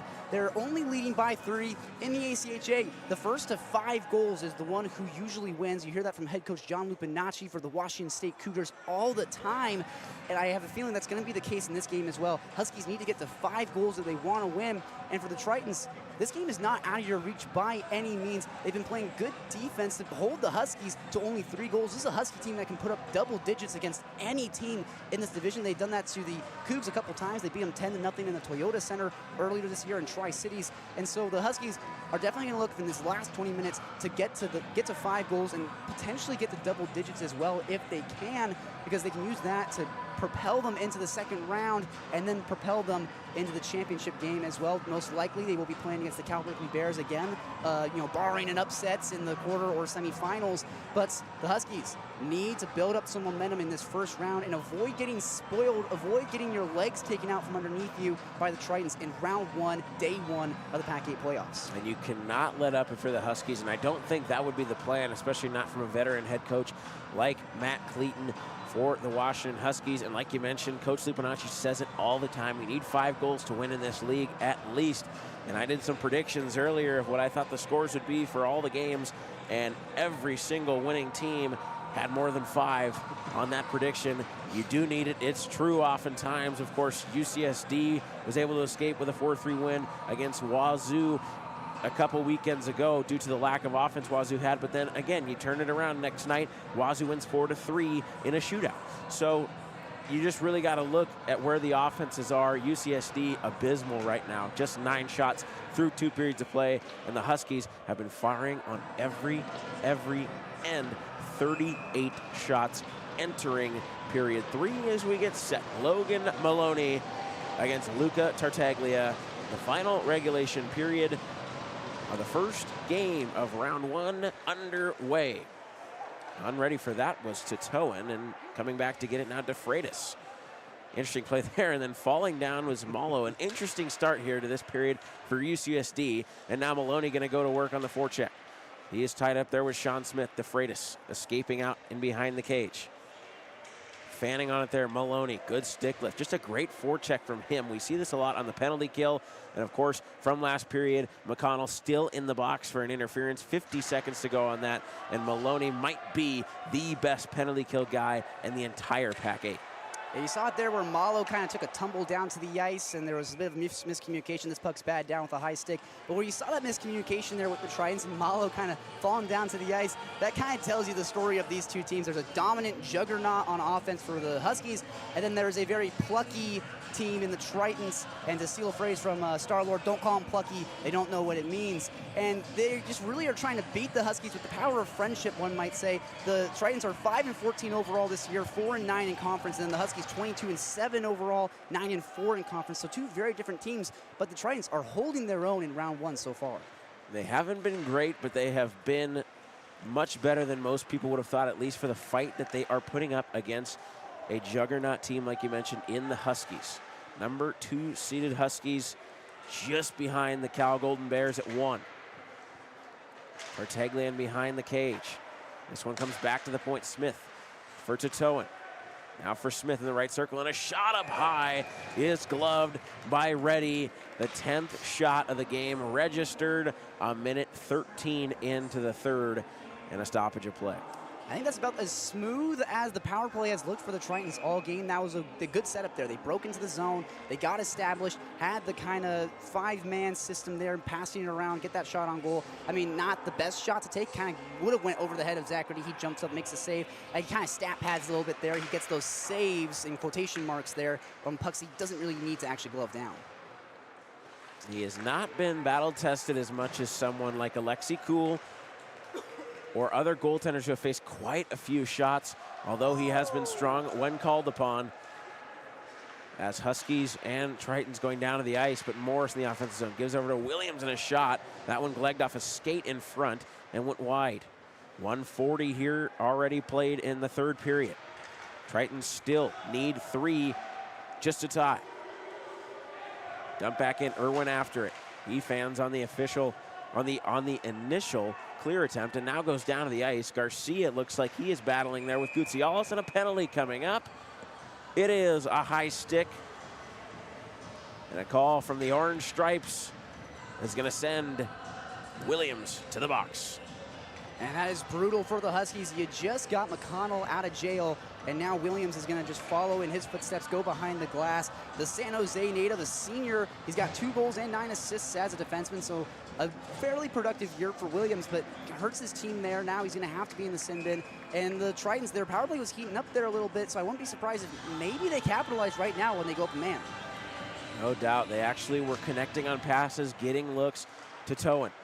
Sauces it across the blue line. Sakaguchi, a shot save and a rebound. Just kicked out by Reddy, and they're able to clear it. A lot of traffic in front, right at the top of that paint. And Yang now will settle down the Tritons as they look to break it out. Corralling it to Towan. Sakaguchi tried to soccer that ahead to himself, could not. Maloney carries it ahead. Lonely backhand that one through and could not find Yang, but now the Tritons move across. Gliding ahead, Sakaguchi. Send one across. Jackson Marley settled down. Save. Rebound. They score! We're not done just yet.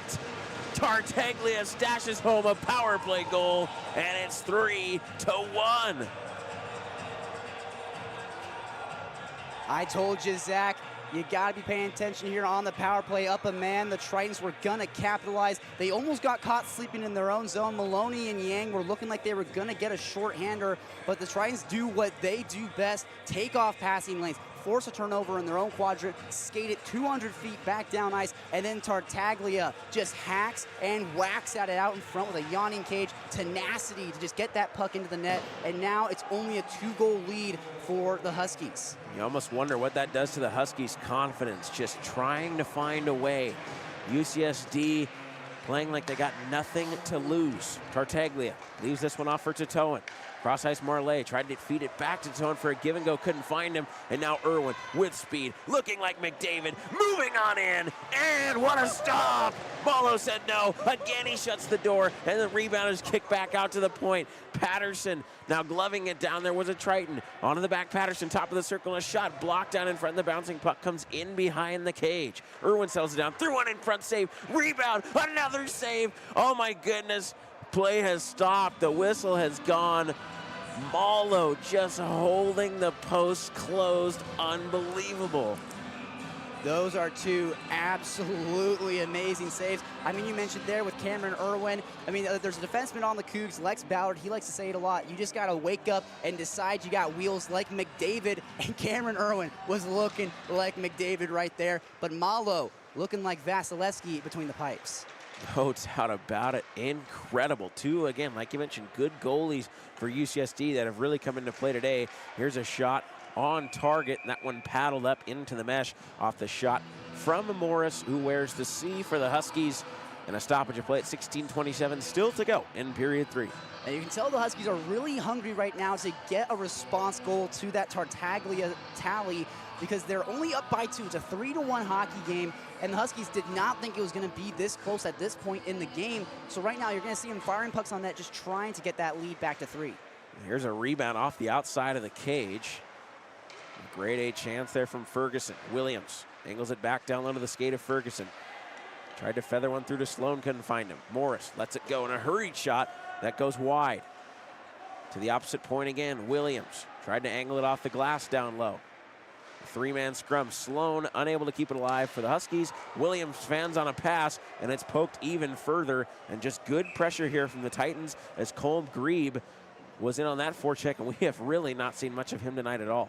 Absolutely not. His name hasn't been called all that much. He's a sophomore out of San Francisco. He's only got 1 assist so far this year, so only 1 point for Grebe. But that was a great forecheck right there. There's, again, I feel like I've been saying it all night. Passing lanes have been at a premium for the Huskies because of stuff like that. Sticks getting in the lanes and just poke checking things away. Ferguson trying to keep that alive. I beg your pardon, that was Andres. Now Sloan shielding around the edge, around in front again. Great save made by Malo. He stays with him the whole way. To the point again, Konopka leaves it off Ferguson, top of the slot. Sloan looking for a one-timer, couldn't quite get all of it, and it's dumped back out to Needham, who settles it down and fires it back around. Malo contains it and leaves it off for Titoan. Titoan being contained by the Huskies. Sean Smith tried to rattle it out, could not. Needham walks in, circle, and a good laser shot. His gloved, and then maybe a little extra effort shown, a little Carey Price over with the trapper from Matthew Malo, and with 15:18 to go in period 3. You got to sell it. You got to go through the mental reps there, even though it was kind of right in his glove, like you mentioned, Zach. Just kind of fixed the windmill there. A little bit of flair from Matthew Malo. He's a senior out of San Diego, so he's a UCSD San Diego native. And surely a very hard shot to save there, as of course the windmill, like you mentioned, showing that glove off. Back to the point it comes. Here's Konopka with a wrister on net, punched away by the blocker. UCSD looking to clear. Marley can't get it out. Eom, good pressure here from June Eom, sends it back down low for Maloney, below the goal line, threw one in front, looking for an option in the slot, couldn't find it. Sekaguchi chips it out to Jackson Marley. He's got Tartaglia. Tartaglia tried to leave it off for Marley. A little bit of feathering through, threading the needle there, but just can't get anything to go. And they will settle it down. Gerke sends it back to Toan and dumped back in by Sekaguchi. And UCSD will get a change, at least offensively here. Man, Sekaguchi has just been incredibly fun to watch. He's been spearheading a lot of these offensive opportunities, and the Tritons might have another one here. Gerke unable to swat that out of the air baseball style, and turning and just controlling this puck to Toan. Tried to fire that in, but that is easily gloved down by Konopka and now taken by Yang. Yang out of Boise, Idaho, flies that one across the ice into the corner. Looking for Maloney and couldn't find his stick. Heiser. Haven't called his name much tonight for the Huskies. Drew Heiser, young sophomore. And this one is an icing off a missed pass from the Tritons, with 13:53 still to go in period 3 at a 2-goal game. Yeah, the Huskies, after those first 2 periods, are only up by 3. I was kind of expecting Matt Cleaton to maybe lay into the boys a little bit in the locker room, maybe chew them out a bit to get them to come into this 3rd period and really run away with it. You got to put up at least 5. We said that in the open. And right now the Huskies are just not playing like it whatsoever. Drew Heiser sends that one down low on the near wall. Britt gonna wrestle the puck out of harm's way. Rolnick takes it for the Tritons. Nice sauce pass ahead to Garcia. And Garcia tried to chip it by Musgrave, unable to do so, and just bats it ahead for McConnell. Here come the Huskies 3-on-2. McConnell shielding to his backhand, just throwing one-handed out front, directed off target. And now Britt back to Heiser. Heiser a shot right into the skates. And now chasing after it, 35 there for the Tritons, and just unable to win the foot race. Pass for Britt goes wide. DeFreitas, and a dump-in play there. It hit the stick of Gutzialis, who I don't think he knew he had maybe a breakaway opportunity, and he dumps it in. They were going to catch the Huskies on a change, but fully unaware of the opportunity presented, and now trying to gain possession in the offensive zone. Heiser able to just break that out to Britt. A 2-on-2 here for the Huskies. He's got Consolo. Britt down low and a shot saved, and the rebound kicked out. Another try through the blue paint. It didn't go. UCSD's arms were in the air on the bench. They wanted some kind of call. I'm not sure what, but with 12:37 to go, Morris calms it down in his own zone. We saw it against the Cougs in a series in Northgate in Seattle that the Huskies are not afraid to collide with the goaltenders. They definitely got a little hit happy there on Malo as he takes a tumble there, and that puck's cleared up into the netting. But yeah, the Huskies are definitely not afraid to collide with the goaltender, and I believe that's what the Tritons were maybe a little upset about there. What a beautiful seam pass from Wolf, able to find Irwin just breaking up through the slot, and he tried to hold it to his backhand and shoots it up into the wrong netting. 12:24 to go in the third, 42-14 in the shots. That is like a blowout in a football game right there, that kind of score. And the Huskies really not showing it on the scoreboard, only up 2 goals. Thankful USD should be for their goaltending today from both goaltenders we have seen. Isaac Layton and now Matthew Malo has this one in the corner, near corner. Irwin dances through a couple, leaves it off incidentally, and it will be poked out eventually of the zone. Sekaguchi backhands that one to the opposite blue line. Morris to calm it down for the Huskies. Lays it over to Williams. That one deflected back in by the stick of Irwin right at the offensive blue line. To Towen in behind the cage. Trying to rattle that one out to a bomb, and eventually it comes back to the neutral zone. Tartaglia working it over right at the blue line. Irwin gets it, and it will be ruled an offside as Lampman touched that puck up. 11:39 to go in the third, and a bit of a stalemate here in the last few minutes. One thing I've been really impressed with by the Tritons is their ability to be selfless and put their bodies on the line. So many times they're getting their bodies in the way of passes, in the way of shots. They're fearless. They're not afraid to just wear pucks off the body to shut down opportunities for the Huskies, and it's really showing on the ice. Ferguson walks in again, punched away to the mesh by Matthew Malo, but to your point, absolutely, again, going back to the Washington State series, that is exactly how they stole the first game and almost stole the entire series, laying out, supermanning toward the puck, doing everything they can to help out their goaltenders, putting in every fourth effort possible. As now this one shot by Williams and swallowed up by Malo right off the draw, and another little maybe windmill there afterward. Matthew Malo, quite a character in between the pipes. Definitely a lot of personality on this Tritons team. They got a lot of hearts. Like we said, and that goes back to them laying out for these pucks. I mean, you face 43 shots and only put up 14, like you said, a blowout in football, looking like the Seattle San Fran game in a divisional round, and that's what happens when a good football team plays a bad football team. But we'll see if the Huskies can't capitalize here. Morris now at the point, will get one directed in front, stopped in the slot, back to Morris, another wrister, and that one goes wide. May have caught the paddle there in the handle of Matthew Malo's stick. Loose puck cannot be won out by the Tritons eventually, though. Sean Smith, the captain for UCSD, comes out with it, and here comes Colander. Angled that one off the glass high. Good grab by Morris, looking like Odell walks in and then absolutely rifles it into the mesh. It probably hit a stick in front. And 10:57 to go in the third, and still again a 3-1 hockey game. And that's the captain, Darren Morris, the Colbert, Washington native. He's got 6 goals and 6 assists heading into the playoffs. He's just trying to put his team on his back a little bit. Only up by 2, but in the ACHA, that's not enough to get a win. The Tritons are really pushing here in the third period to try and fend off the Huskies and just maybe, possibly sneak out a win. Tritons just trying to get out of their own zone. They're finally able to, and Sekaguchi moving too fast for the puck handles, really. Loose puck comes just between the legs of Marley, who maybe had an opportunity if he could have corralled it. Eom sends it back in deep. Tritons will try and escape out of their own zone once again. Yang tying up to Towen in the corner, in below the goal line to Towen. Sends it up the half wall once more, and the Tritons are going to be able to get it out. Sekaguchi with a 2-on-2 with Tartaglia if he hurries. Sekaguchi to the inside, and a shot save, and the rebound corralled and pushed back in by the paddle of Reddy, who was ready for that. And Reddy has not really been tested that much, like we said, the shots. That was the 15th shot on goal for Reddy so far tonight. And again, we mentioned in the open, he only came into this game with 308 saves made, which in the ACHA, in the PAC-8, is not that many, even though he's played 13 games. So Zach Reddy, not really super impressive. The shots he's had to save haven't really been that impressive.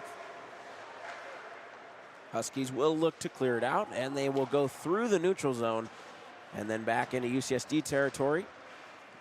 Emila Houllier able to push that one back into Husky territory. Rolnick in after. Shoving Konopka off the puck. Good forecheck here. Rolnick stick handling by. Just threw one in front blindly. Almost works, but look out. It's Irwin. Got the pass to Wolf. They recover, and then they mess it up. Wolf couldn't get it back to Irwin. They thought they would recover, but not quite. Good taking there from Lampman. Back to the point. It comes across ice. Down low, it's Irwin. And a punching blocker play is made, shoving that puck to the corner. Needham at the point. To the back now. Konopka sent one across. Irwin was looking for him. They've done that pass a couple of times, and watching film was Satoan. And no hand pass called there as the Huskies settle it down their own end. 9:20 to go here in period 3. Fighter trying to escape on by, has Garcia. Maybe an opportunity if he can get there. Garcia leaves it off for Fighter, chips it to himself, and he is crunched against the boards. My goodness, he got a mouthful of plexiglass right there, but no penalty call. Here's Smith with a shot, and that one catches the blocker of Reddy. Traffic in front, and he couldn't quite see it. Fighter tied up now by McConnell. Fighter comes out with it. A soft pass is intercepted and then could not be swatted out, though, by Wolf. Colander takes it. Tried to leave it in the slot, and it does squirt out eventually. Colander now calming it down and firing this one back in, but it's blocked by Garcia, and then it will come to the opposite corner, and Konopka to grab it. The Tritons have had opportunities to score, but on every single opportunity that they've had, there's a big hit there. Oh, my goodness. Wow.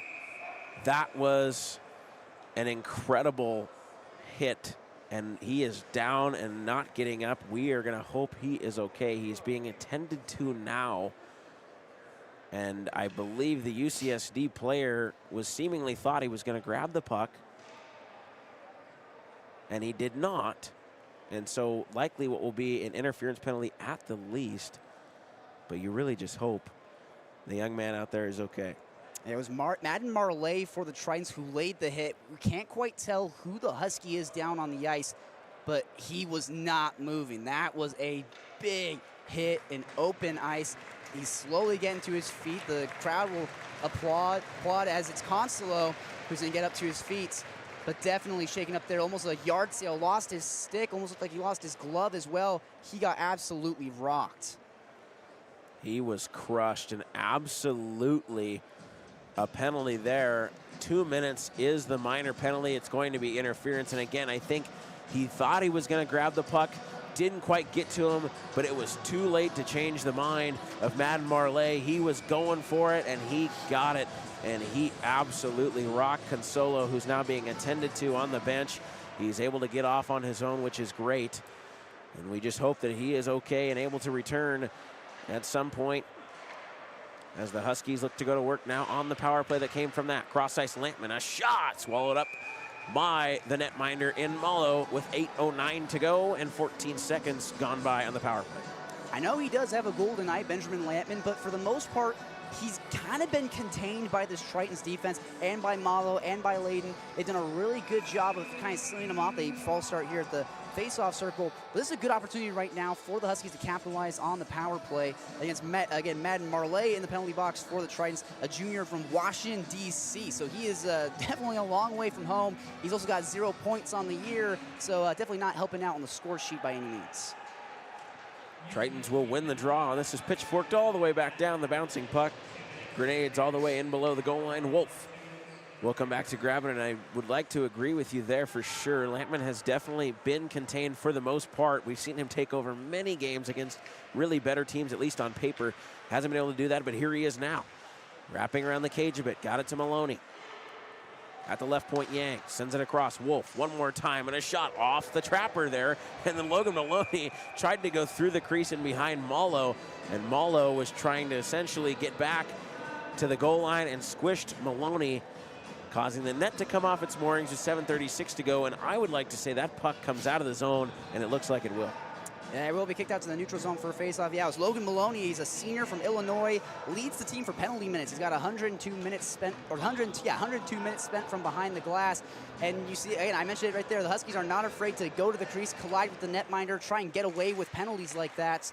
I mean, it's not going to be called by the officials. It's the PAC-8 officiating. But again, the Huskies are just not afraid to collide with the goaltender and kind of tiptoe the line between goalie interference and a clean goal. Absolutely, and I mean, realistically, the goalie at the end of the day always has the right to the blue paint in the crease. He's just trying to get back to his goal line. That's the reason the faceoff came outside the zone. Yang speeding around, just couldn't quite get it away from Colander, who floods that one all the way back down. 40 seconds to go on the power play and 7:03 left.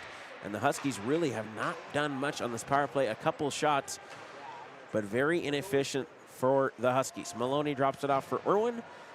And the purple and gold look to break it out here. Irwin dances through a couple. Right over the red line and then gets it into the zone. Morris settles it down, top of the slot, drops it off Williams.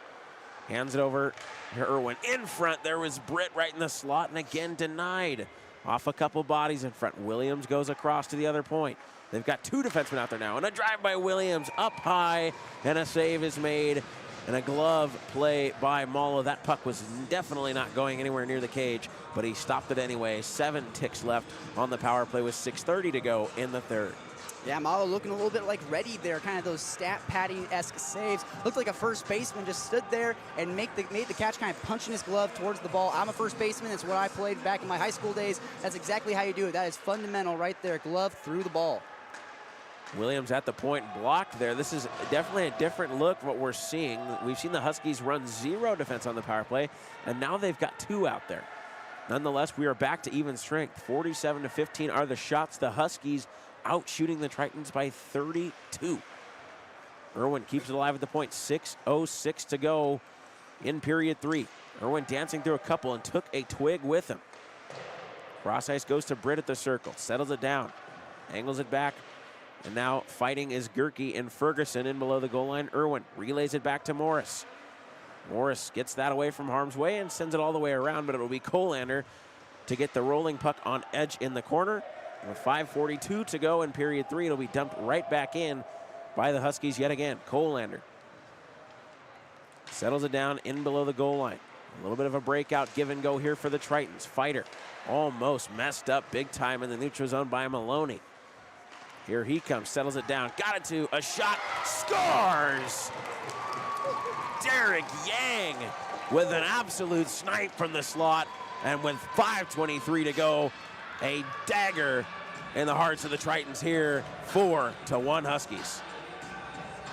Man, Yang made that look easy. Got the puck, put on a move. Looked like Connor Bedard there. You'll see Connor Bedard in the NHL. He has that kind of shot. He'll toe drag in almost on his leg to be able to create his own shooting lanes, and that's what Derek Yang did right there. He knows the Tritons do a really good job of taking away the lane, so he makes his own, gets that goal, makes it 4-1. That is Derek's his 6th goal of the year, so he's got 6 goals and 12 assists now this season in the PAC-8. Really just taking the wind out of the sails if there were any of this Tritons team. And now a penalty coming up here against seemingly the Huskies, who touched the puck up and will get a whistle. And it will be June Eom to go to the box. And we'll get the official call here of what he did. Yeah, June Eom, freshman out of Seattle, one of the many Seattle natives on this team. It's a cross check there, so he'll take a seat in the sin bin. That's definitely a tough one for the Huskies. You just got a goal. You just regained your 3-goal lead. But now the goal for the Tritons came on the power play when Tartaglia was able to capitalize on it, so I wouldn't be surprised if it's Tartaglia heading to the faceoff circle if the Tritons win this one right here. You got nothing to lose here. You almost wonder, too, if Malo ever comes out of the cage on this, or if they just leave him down there in the crease, as that one is cleared all the way back down. Back to get it here to Towan. UCSD, 1:43 to go on their power play. And this power play will end if they don't score with around 3 minutes to go. Smith from outside to in takes a collision there. Looked like leg-on-leg contact. Nothing crazy came from that. Sloan unable to clear it, at least initially. And the puck bounced over the stick of Sekaguchi and comes out to the neutral zone. The Tritons will regroup. Tatoan now dancing around his own blue line. Sloan was in defense, sending that one in. Jackson Marley, the younger of the two brothers. This one sent back down again for the Huskies. 1:05 to go on the power play. And this is definitely a different look, very unproductive. And possibly that fourth goal from the Huskies took it all out of the Tritons, but now moving in to Towan. Getting it across the blue line, into the corner, tangled up with Maloney. And now he goes down, and then Maloney goes down. Bodies everywhere there in the corner. And then it will again be swatted back the other way. Malo coming out to play it for Marley. To the neutral zone it goes for Titoan. Got it to the skate there of Sekaguchi. Nice move, brilliance, down low for Garcia, and he's crunched into the boards. My goodness, that's going to be a penalty, undoubtedly. And now you've got a man down in the corner. You've got Maloney going to the sin bin, and Garcia is slow to get up in the far corner of the offensive zone. 28 to go on the initial penalty for the Huskies, and now you get a 5-on-3, but you got to wonder for how long. It's the usual suspect for the Huskies. It's Logan Maloney, 102 penalty minutes coming into this game, leads the team. Now he's got 104, and like you said, 5-on-3. You have a 5-on-3 power play, and one of your best penalty killers in the box. You do not have Logan Maloney on the ice. So again, you're down by 3 minutes and 32 seconds left in the final frame. This is a golden opportunity to claw your way back into this game. Still plenty of time to get yourselves back in, and if not beat the Huskies, at least grind them down, force them to have to work so that they don't have anything left for the semis and the championship game. With 3:32 to go, it's a 5-minute major to Logan Maloney. He is gonna get 5. Interesting there. But if you're the Tritons, why is Matthew Malo still in the cage? Season on the line, down 3. You've got a 5-on-3 chance here. Tartaglia. Puck comes back to Towan through the traffic in front. Blocked on the shot to Towan, able to field it just across the blue line. So it's out, but not all the way down.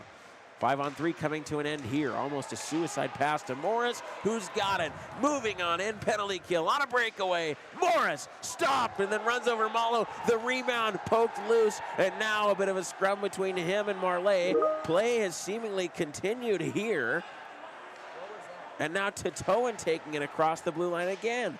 Titoan now dancing around, shielding the puck away before he is stripped of that, and it's pushed all the way down over the glove of Marley. 4:10 to go on the power play, but of course there's only 2:40 left here in regulation. Definitely the Tritons took opposition to them just colliding with Malo on that breakaway opportunity. Almost had a short-handed goal. 4 minutes left on that Maloney penalty. It's 5-on-4. The Tritons just need to get something going on the power play, but the penalty kill for the Huskies is just relentless.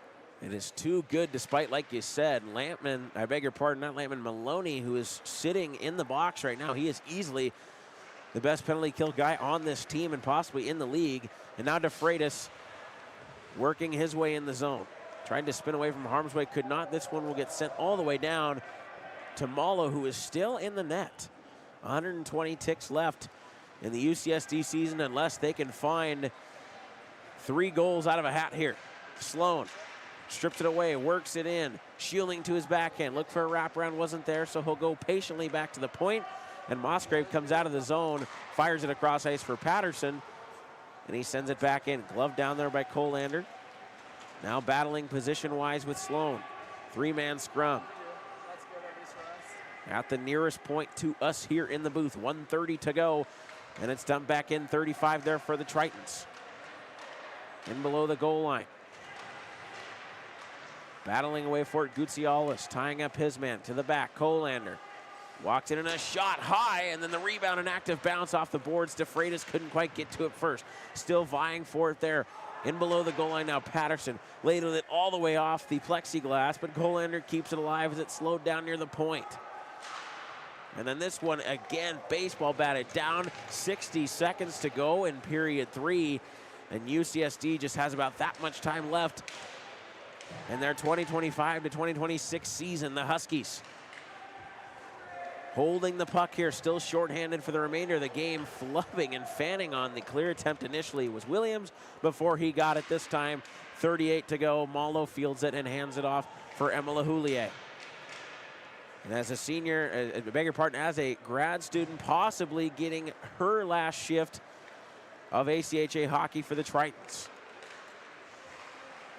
To Towen, left it for Gerke, intercepted there by the Huskies, and will eventually be cleared all the way back down. 15 to go in the first game of round 1 PAC-8 playoff play. This one again cleared into the last 3 seconds, 2 seconds, and then 1. The Washington Huskies will advance to the semifinal of the PAC-8 playoffs and have eliminated the University of California, San Diego by a final score of 4-1 and 48-15 in the shot column, just absolutely dominating, but UCSD's goaltending saving them and putting them in a position to even come within a few goals. But the season is over for UCSD, and the Huskies, the defending champs, still in play. I mean, I'll tell you, Zach, we predicted that this probably was going to happen. The Huskies were definitely going to win this matchup, the 2 seed versus the 7 seed. This is the game that, as the Huskies, you don't lose this game, but they won it, but not in the way that we were expecting them to. Only a 4-1 lead, and yes, in the NHL, that would be a bit of a blowout of sorts. You win by 3 goals. But in the ACHA, that's a close game. You saw it there in the last stages of that third period. The Tritons had opportunities. The door was open for them to walk back into this game, to be able to get a goal, to be able to cut the lead to only 1, and then maybe get the equalizer. They had a 5-on-3 power play at one point due to some lack of discipline from the Huskies. But the Tritons, like, you can sums it up by saying that they didn't pull Malo. Not the smartest hockey from the Tritons. There are a couple of times where they have plays where maybe they can make the pass. Maybe they do have an opportunity, but they don't make it. They turn the puck over. They just fire it in deeper. They're playing desperate hockey instead of smart hockey at times. And that's a part of the reason why they weren't really able to upset the Huskies. And the Huskies not looking like the championship team that they were last year when they upset the Cal Berkeley Bears. So this game, if this is the tone setter for the Huskies moving into the semifinals and then possibly into the championship game, Husky fans definitely are a little bit worried after the first 60 minutes of playoff hockey in the Big 2-6. And of course, you know, I guess essentially the worst quote-unquote teams the Huskies would probably play coming into the semifinal would be a team like USC or the Cougars. Of course, barring upsets that Eastern maybe takes out Cal later today at 7 p.m. But of course, if all goes as it's supposed to and USC and the Cougars, they are going to have a very even matchup, probably the most even of the day. The Huskies are really going to have to step up their play. Like you said, they are not, no pun intended, looking like the top dogs right now in any way, shape, or form. They do get it done nonetheless, and they will come out victorious in round 1 and advance themselves to the semifinal, looking for their 3rd PAC-8 championship in 4 years. I'm Zach McFarlane. This is Smith Slye. We have enjoyed calling this game here with you, and we will be back shortly for another game. And we thank you for joining us. Subscribe if you love what you're seeing. And this is KUGR. Do not go away. We will be back in a moment. Game time at 1 p.m.